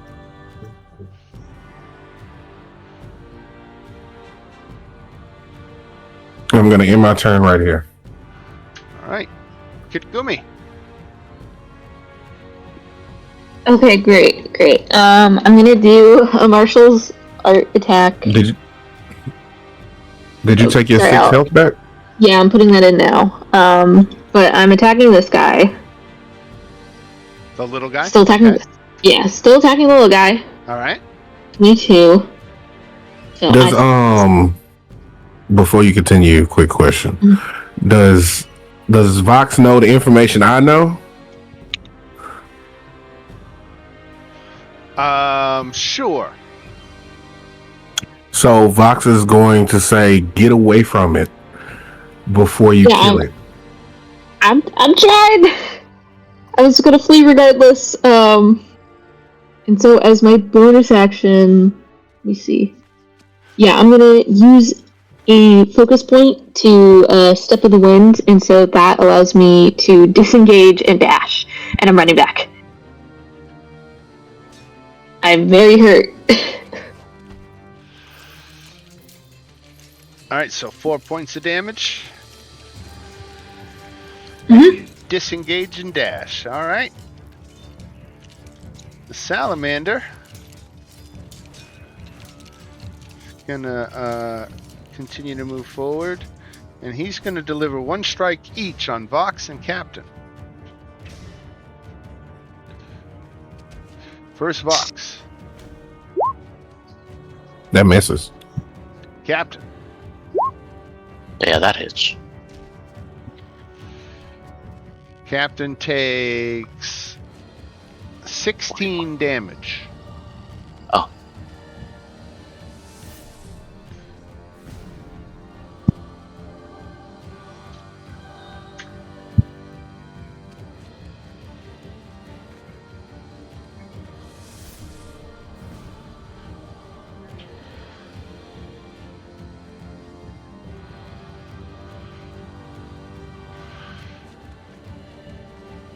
Okay.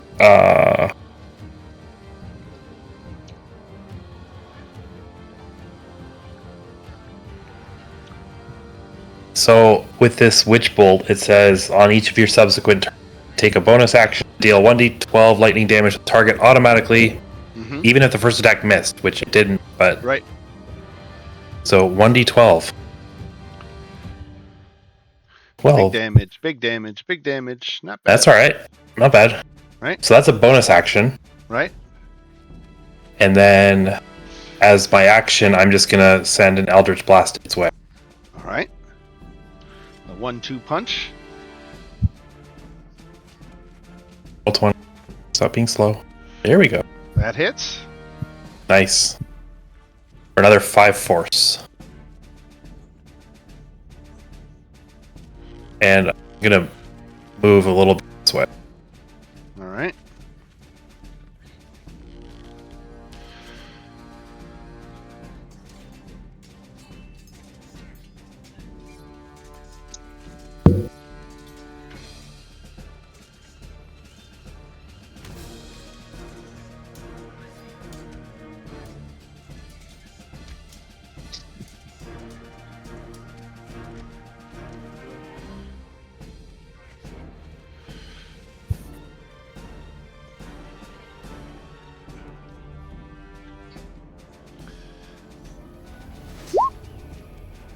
I need Vox and Kitgumi to make dexterity saving throws.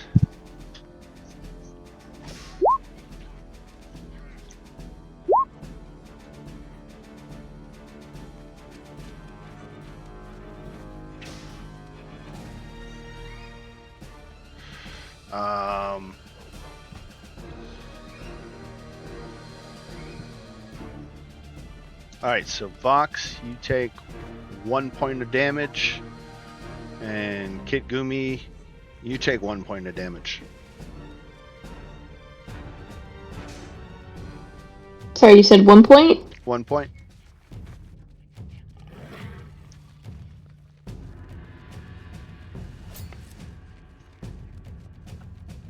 Think he's is he sure there's 1 point? Yep. Because Yeah, you have okay. resistance to fire damage Okay. because of the scars. Okay. Right, I knew that, but I wanted to make sure I heard the 1 right. Okay, cool. Right.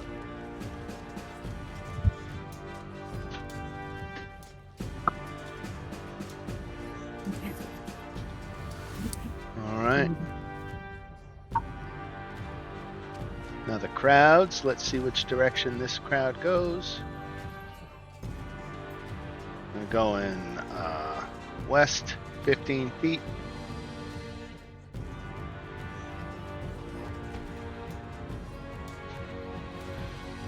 Magma Mephit.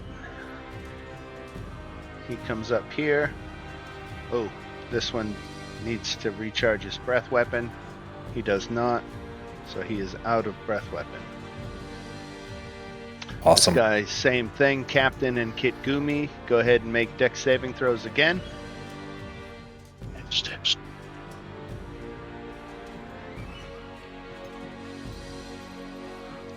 All right.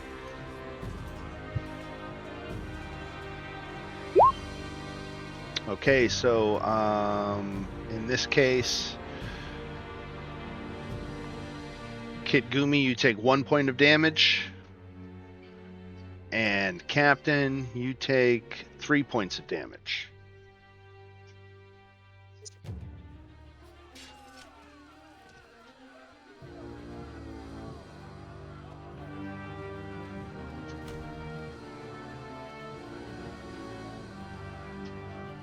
And let's see if his breath weapon recharges.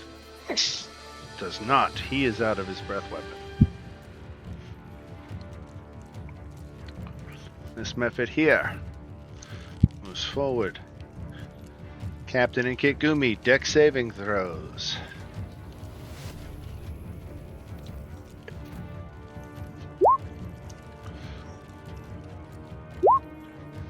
Okay, so you both take the full damage of X, but we half X because of your fire resistance, so that's 3 points of damage each.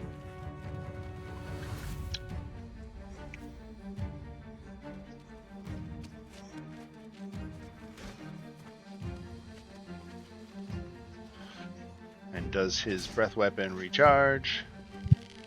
It does not.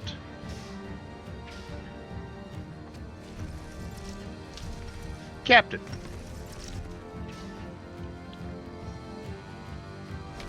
Right.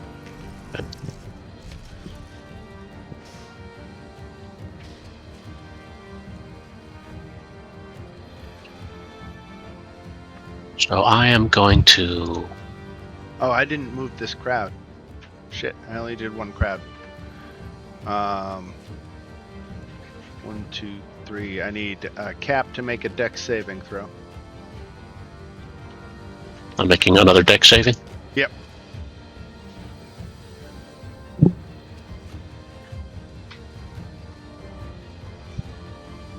Okay, you made it. Okay. Do I take anything with the save? Yeah, you just get pushed. Okay. I'm gonna put the crowd right here. All right. So with that, I'm going to take what's that called? Liquid Courage.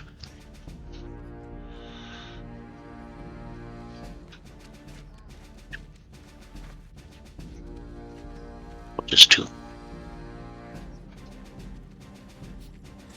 Then could punch the out of this guy.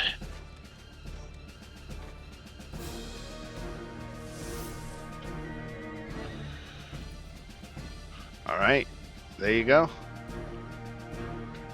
Now, is this the salamander or the? No, it's the big guy. The big guy. Okay, that definitely hits. 4 bludgeoning damage. And then a Moxie for 2 unarmed strikes. Okay.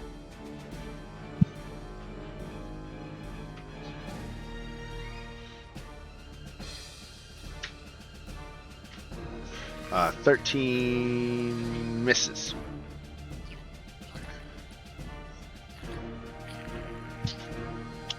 Hits. Misses. And you know what? My last unarmed strike, I'm going to hit the salamander. That's the big guy.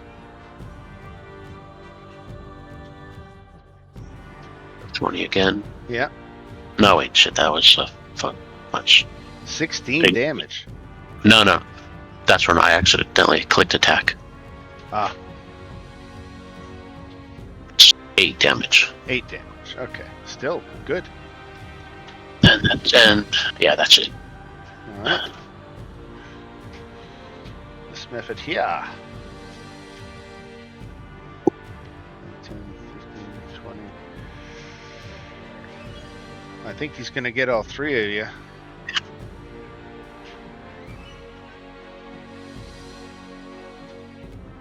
Yeah, I think he gets all 3. Dex saving throws.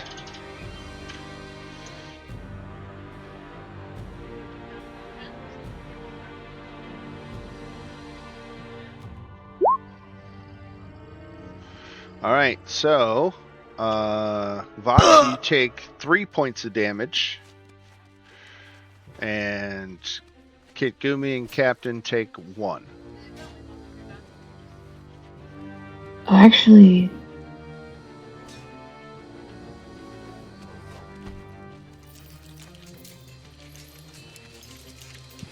Three. Right.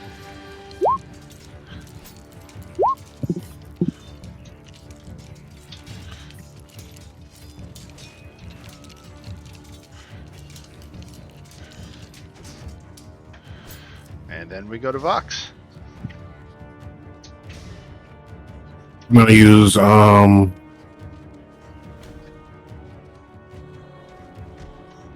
I'm sorry. I'm gonna use Preserve Life on Cap and Kagumi. I'm gonna give Kagumi 10 and I'm gonna give Cap 5. Nice. great, thank you.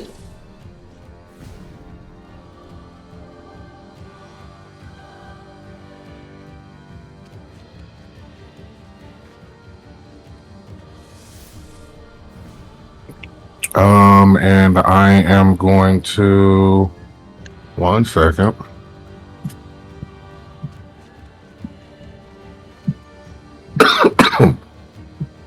Bonus action. Celestial Revelation. And I'm going to use my heavenly wings and fly 15 feet now. All right. Flying up there with the methods. Mm-hmm. The Mephits in there? Yeah, they're not on the ground. They got wings. They're flying. They're hovering. Okay. Yep.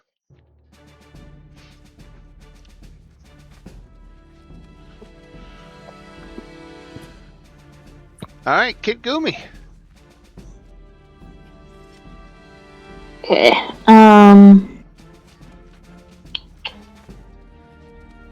Right, so I'm gonna.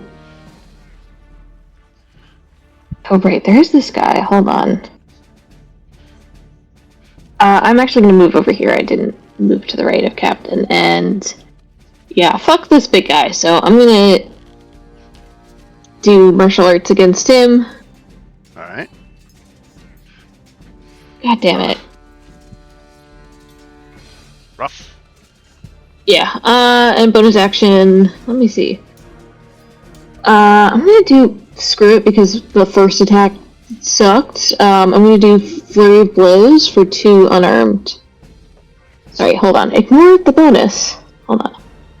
I thought that would roll out. Hold on. Ugh. 16 hits. Hold on. Come on, roll 20. I clicked damage, it's not rolling. Jesus Christ. Yeah, I just clicked it too. It's not rolling.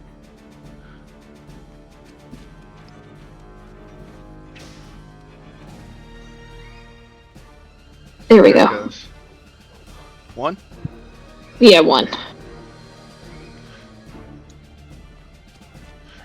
All right. Salamander gonna attack Vox.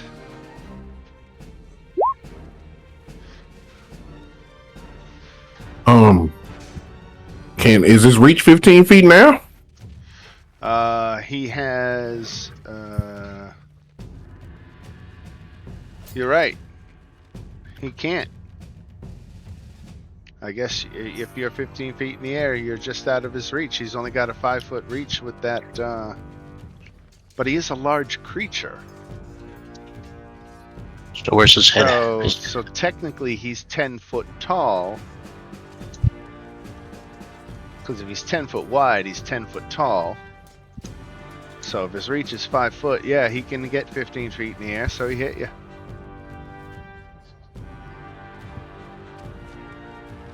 Come on, damage. Just waiting for roll 20.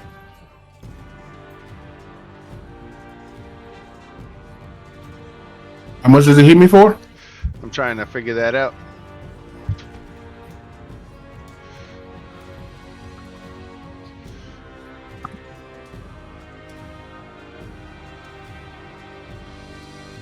Roll 20's being funny. I'm gonna try to refresh.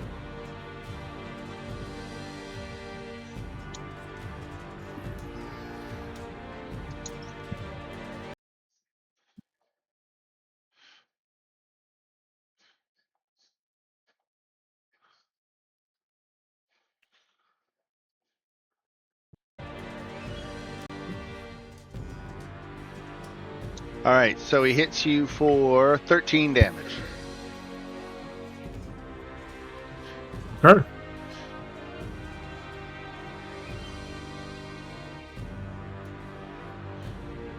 Erendor. Okay, we're doing the 1d12 again. Alright.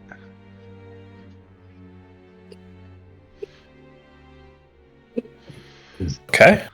Alright. And, ooh. I gotta refresh roll 20 apparently. 1 second. Alright.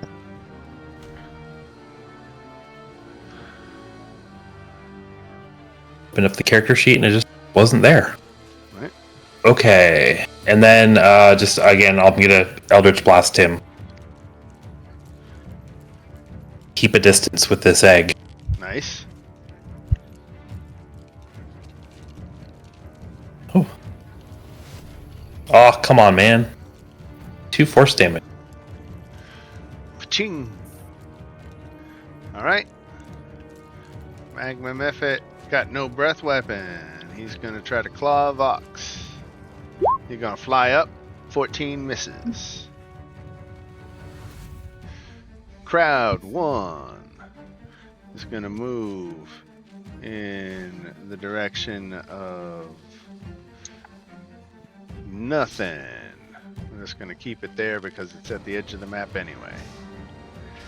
The other crowd is gonna move north.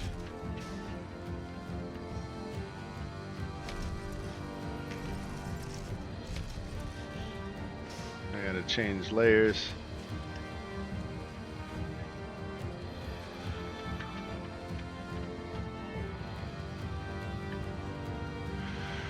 And we're gonna say that Mephit there got trampled by the crowd. Let's give him a dex saving throw.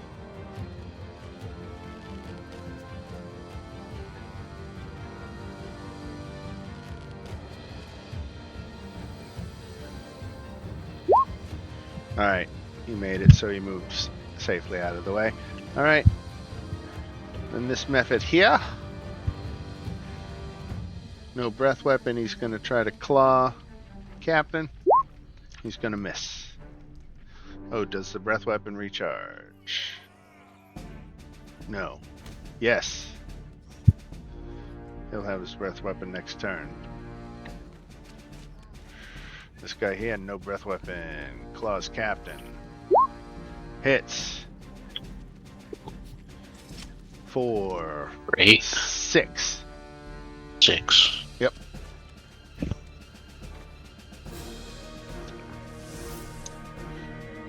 Alright, Cap.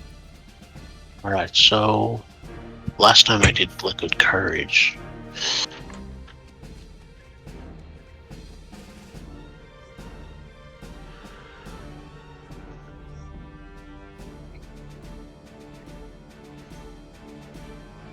see. I'm gonna use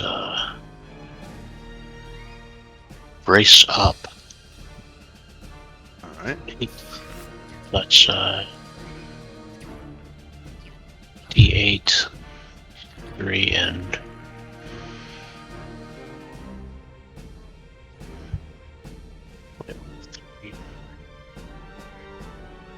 14. 14 hit points. It lasts for 1 minute, but it's not gonna All right. survive that. Right. 10 rounds is. We're not going to go 10 more rounds. Yeah.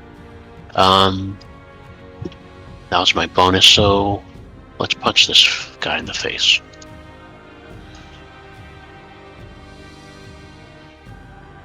There.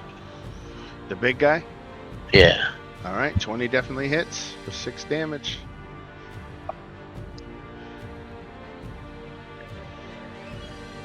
That's it. That's it. This rabbit here is gonna fly up and try to claw Vox. 15 hits for 6 damage.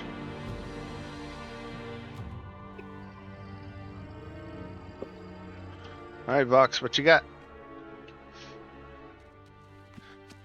Okay. Vox is going to do a Toll the Dead on this one.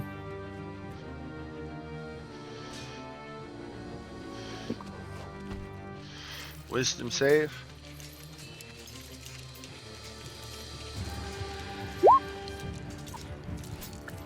Wow. Okay.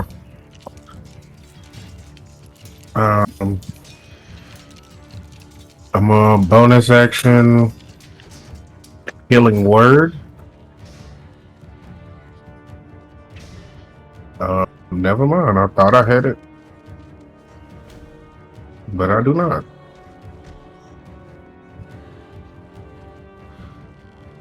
Alright. Kitgumi. Okay. The guy here looks pretty hurt, right? Yes. Okay, gotta pull up my sheet again. Let me just double check one of my abilities.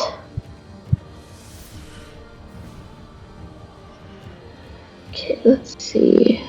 You did that,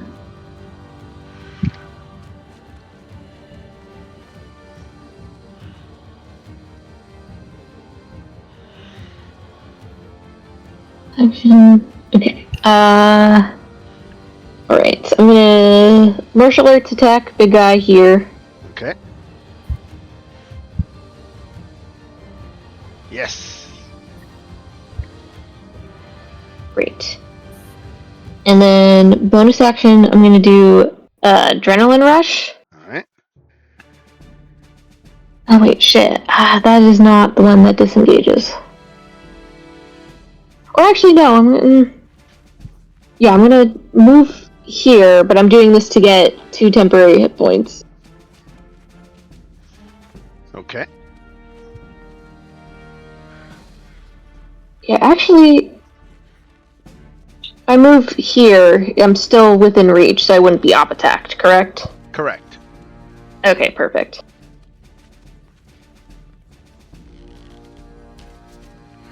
So that wouldn't give Cap advantage, right? On the big guy? No, not quite. Okay, that's what I thought. Right. The big guy is a hired gun. He is down to 15 hit points. He is not willing to give his life for this mission. He is disengaging and he is moving off, and he orders his methods to cover his escape. He's disengaging so he can't take op attack? Correct. 5, 10, 15, 20, 25, 30. Honestly, that's fine. I don't want him to explode in my face anyway. Oh, that's a good point. The little ones explode. Oh, he wouldn't explode? Okay, damn. All right, Arendor. Is that as far as he can go?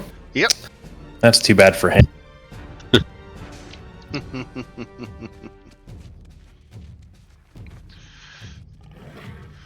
Take 3 lightning damage. All right. 12. Eldritch Blast hits.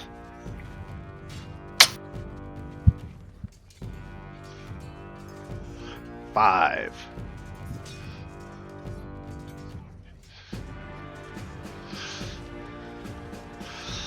He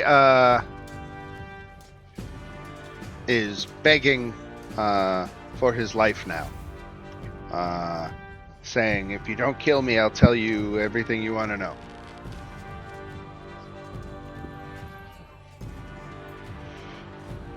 Tell me what? Everything you want to know about who hired him.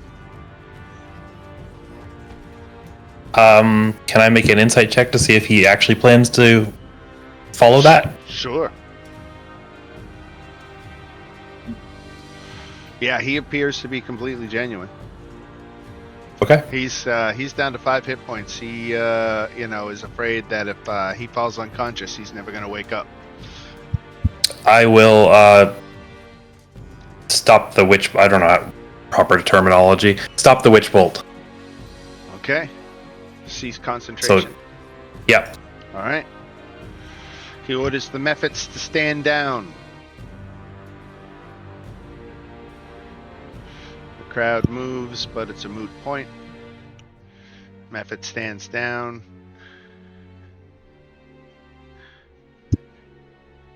Captain, you're gonna let things settle, or are you gonna throw one more punch? I'll throw one more punch. I'm an asshole.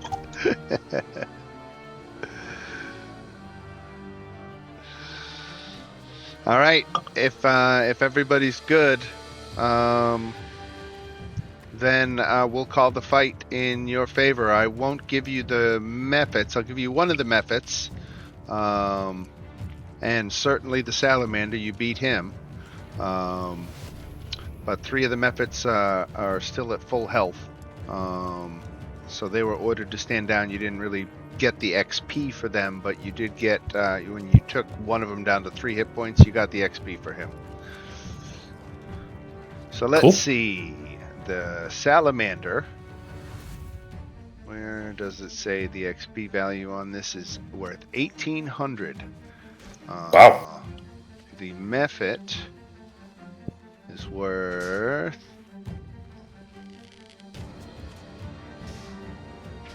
100. So that's what, 1,900 divided by 4?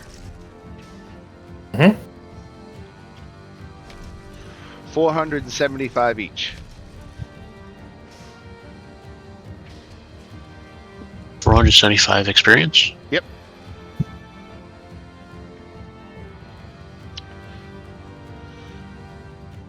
That puts me at 1675. If anyone else wants to double check. That's what I have. Okay. Yep.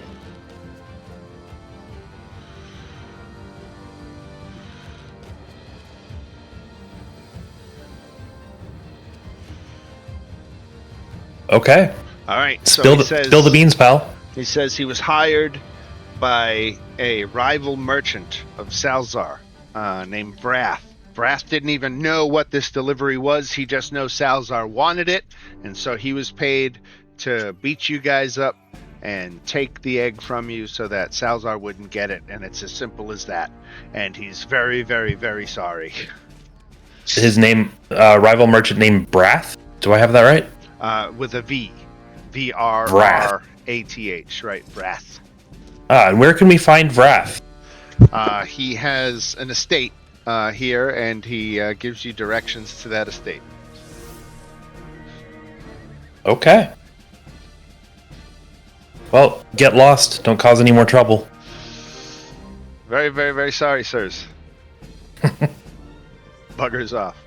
And the Mephits, the Mephit gang goes with him.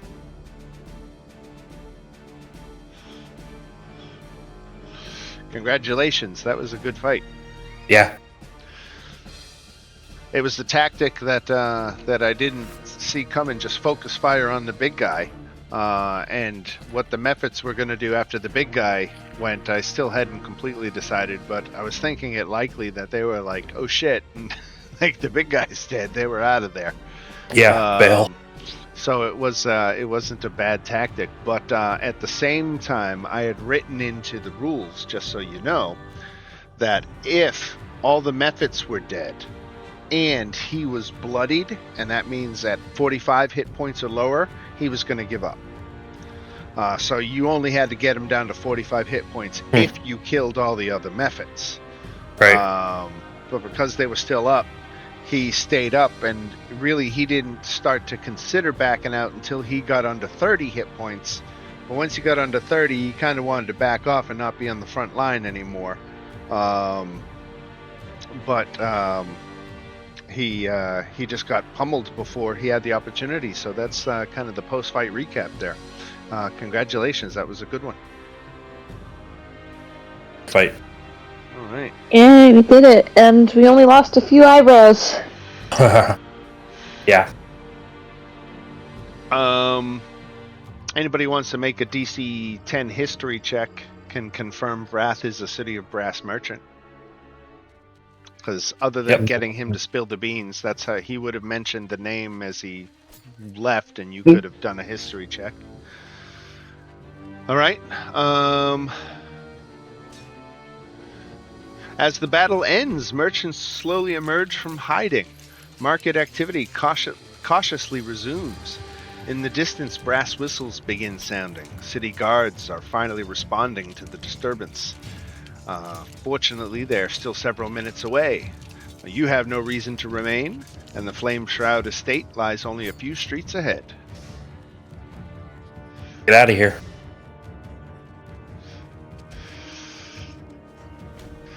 The crowded marketplace. Let me change the music.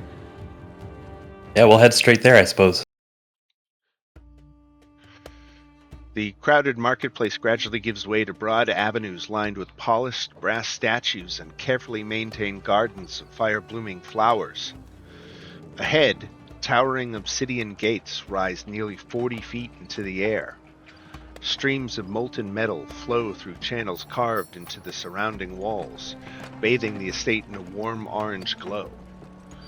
Two enormous Ifrit guards stand motionless before the entrance. Neither speaks. One simply gestures toward the gates, and moments later they swing inward. Beyond lies a sprawling estate of black stone, brass filigree, and flowing rivers of molten metal. Servants move quietly through the grounds while elemental lights drift through the air like floating lanterns. You are escorted into a vast audience chamber. At the far end of the room sits an Ifrit upon a throne of living flame. His eyes immediately settle upon the package. For the first time since arriving in the City of Brass, the room becomes completely silent. Salzar Flame Shroud is wealthy, influential, and accustomed to getting what he wants. Unlike many powerful merchants, however, he respects confidence, and the perfect condition of the delivery. Not once was it dropped. Not once did you suffer any ill effects with it. It was a perfect delivery, and you did not suffer any significant delays. And so it is on time, delivered same day. Salzar rises from his throne and carefully accepts the egg. For several moments he simply studies it, turning it slowly in his hands, examining every angle. The room remains silent. Finally, a smile spreads across his face. Excellent! Precisely as promised. He gently returned the eggs to its padded case. Too many couriers accept contracts they cannot complete. You appear to be an exception. He gestures towards a nearby servant. Pay them! And you get your contract of 300 gold plus the pristine delivery bonus of 100 gold, so you each can split 400 gold. That's 100 each. Hey. Can I ask him Yes. why the no music rule? If I am allowed to ask. It would have caused the egg to hatch prematurely. Ah, What is the egg then? It is a tiny essence of a elemental fire creature. Very rare. Interesting. I had wished to witness the hatching myself, and so it was very important that it was delivered intact. So I want to reward your excellent, again, performance. And he raises a hand, and a small brass box is brought forward. Intricate geometric patterns cover every surface, and Salzar opens the lid. Inside rests a delicate golden amulet filled with tiny interlocking gears. The mechanism ticks quietly despite having no visible source of power. The bonus was promised. This was not. He closes the box and offers it to you. Competence is rare. I reward it when I find it. And you have been, what does this do? It is a clockwork amulet. Let me go to the treasure. I didn't drop it in, so let me grab it from the compendium. Because I go with official magic items so that I don't have to create them. Yeah, that's fair. You don't want to create a broken item. Right.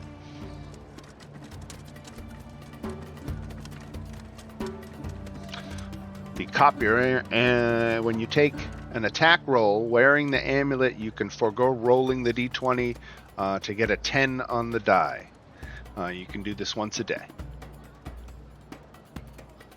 So you can take an automatic 10 on an attack roll. It's from the plane of Mechanus, I believe.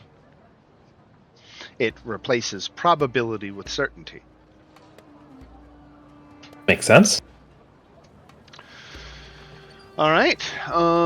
So contract payment was made. You got the bonus magic item. We gave you some XP for the various encounters, but we already did that.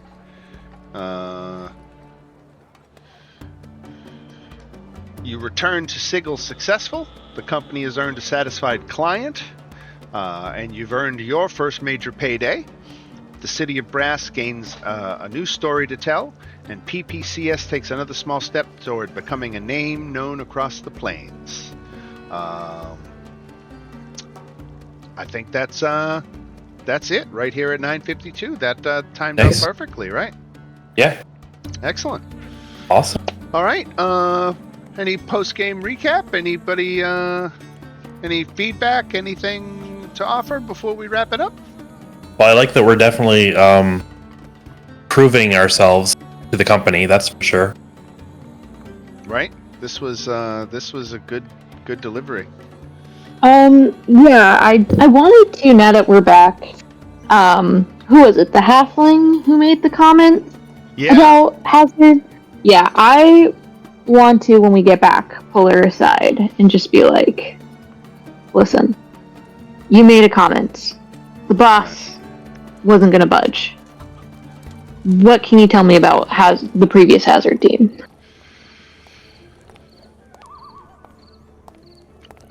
Mira leans in because she's a little bit of a gossip. She says Teska's very tight-lipped about it. It wasn't a normal delivery, and they never came back. And that's all I really know. Everything else has just been speculation. Okay, so only Teska knows what happened to them. Right. Okay, well, I'll just kind of give her, I look back and forth, give her a little nod, and just... She says that she's never questioned X1RX about it. So she doesn't know what he might know. Okay. But despite appearances, he's pretty loyal to Tesca. Gotcha. Okay, well, seems like a good boss. Just was curious. And I'll just kind of give her a curt little nod, and I think Kagumi's just gonna tuck that away in her little vault of secrets. Just like, I gotta talk to the robot at some point when he's not pissing her off. Right. All right. Anybody else? No. No, I think Cap, we're good. do you want this pistol?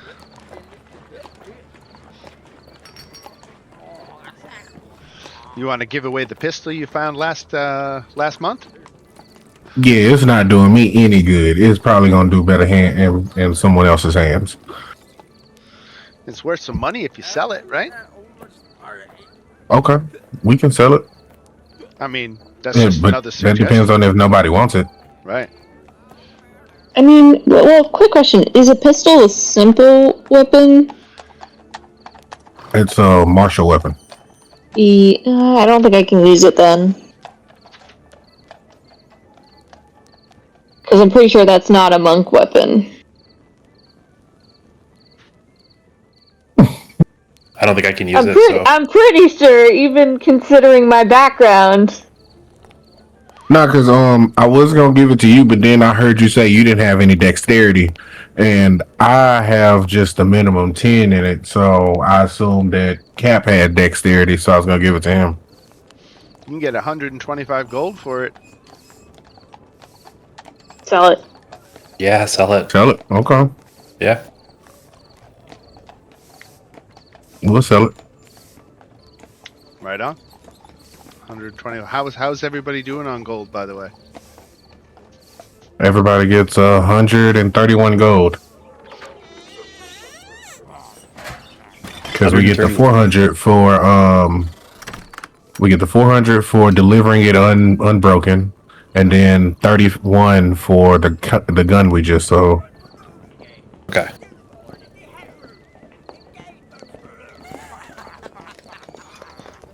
I'm at just over 400. I'm just under 400. So magical weapons at the armory, you can get +1 weapons for 300 gold. So most of you are right there. If you wanted to get a magical weapon, to be able to do so. Just Yeah, I have to look into interesting. monk weapons. Right. Right. Get some brass knuckles or something. Yeah. Something like that. So one thing I'm actually sorry. One thing I'm actually not seeing in the shops etc.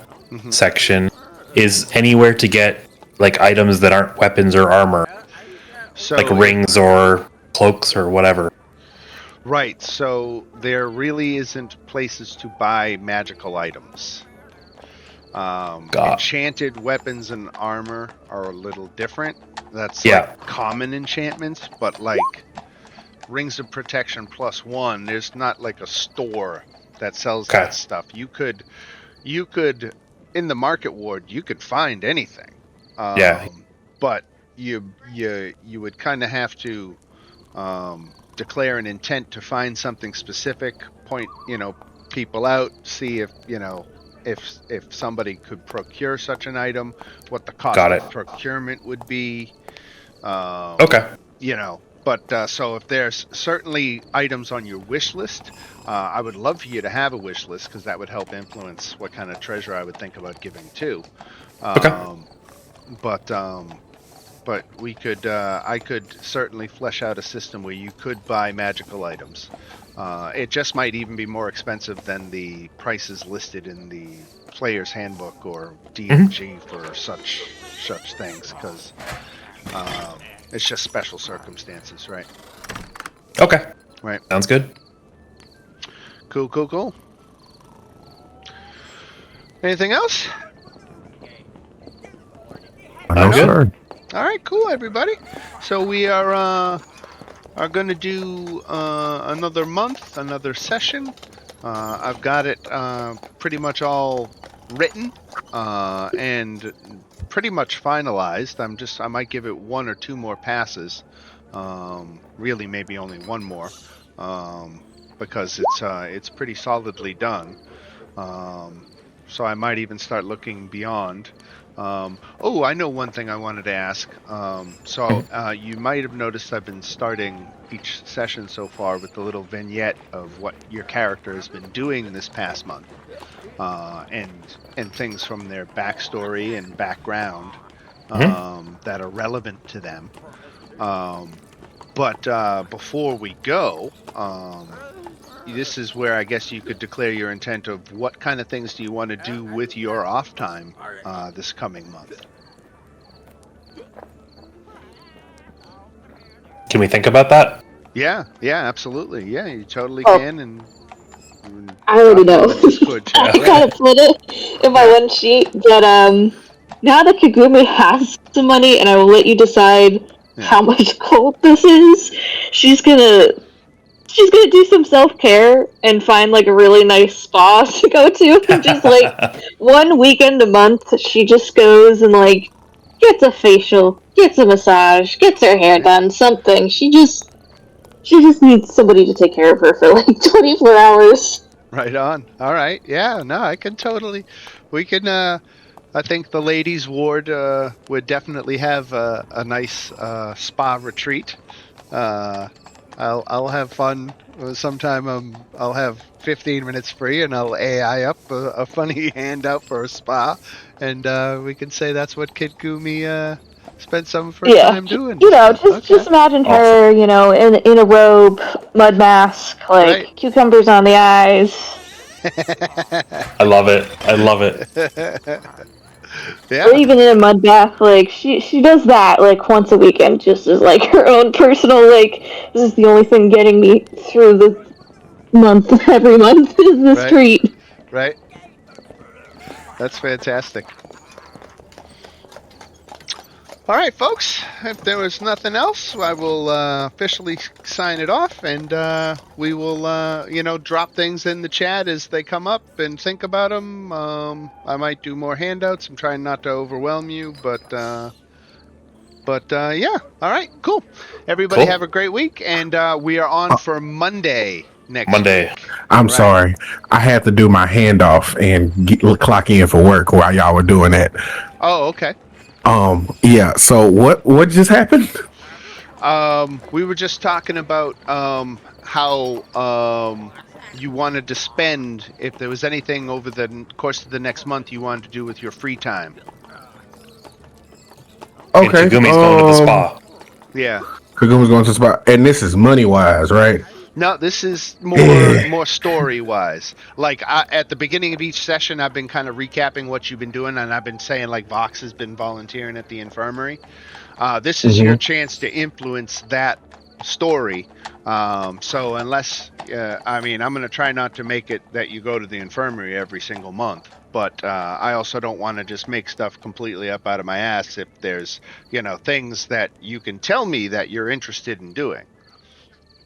Vox is going to start roaming the city because, he grew up in the gay house. So he wants to, like, learn more about what's going on.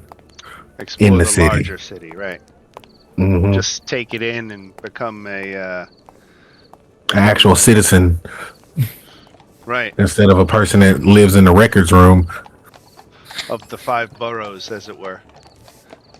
Yes, sir. All right, cool. All right, folks. We'll see you on Monday. What is it? Monday the 29th. Yep. All right, just 5 days from now. Yeah. Cool. All right, it's a good thing I'm ready to go. Right on. All right, everybody have a good one. Thank you very much. You too. See you guys. You too. Okay. Bye. Bye. Bye. Bye.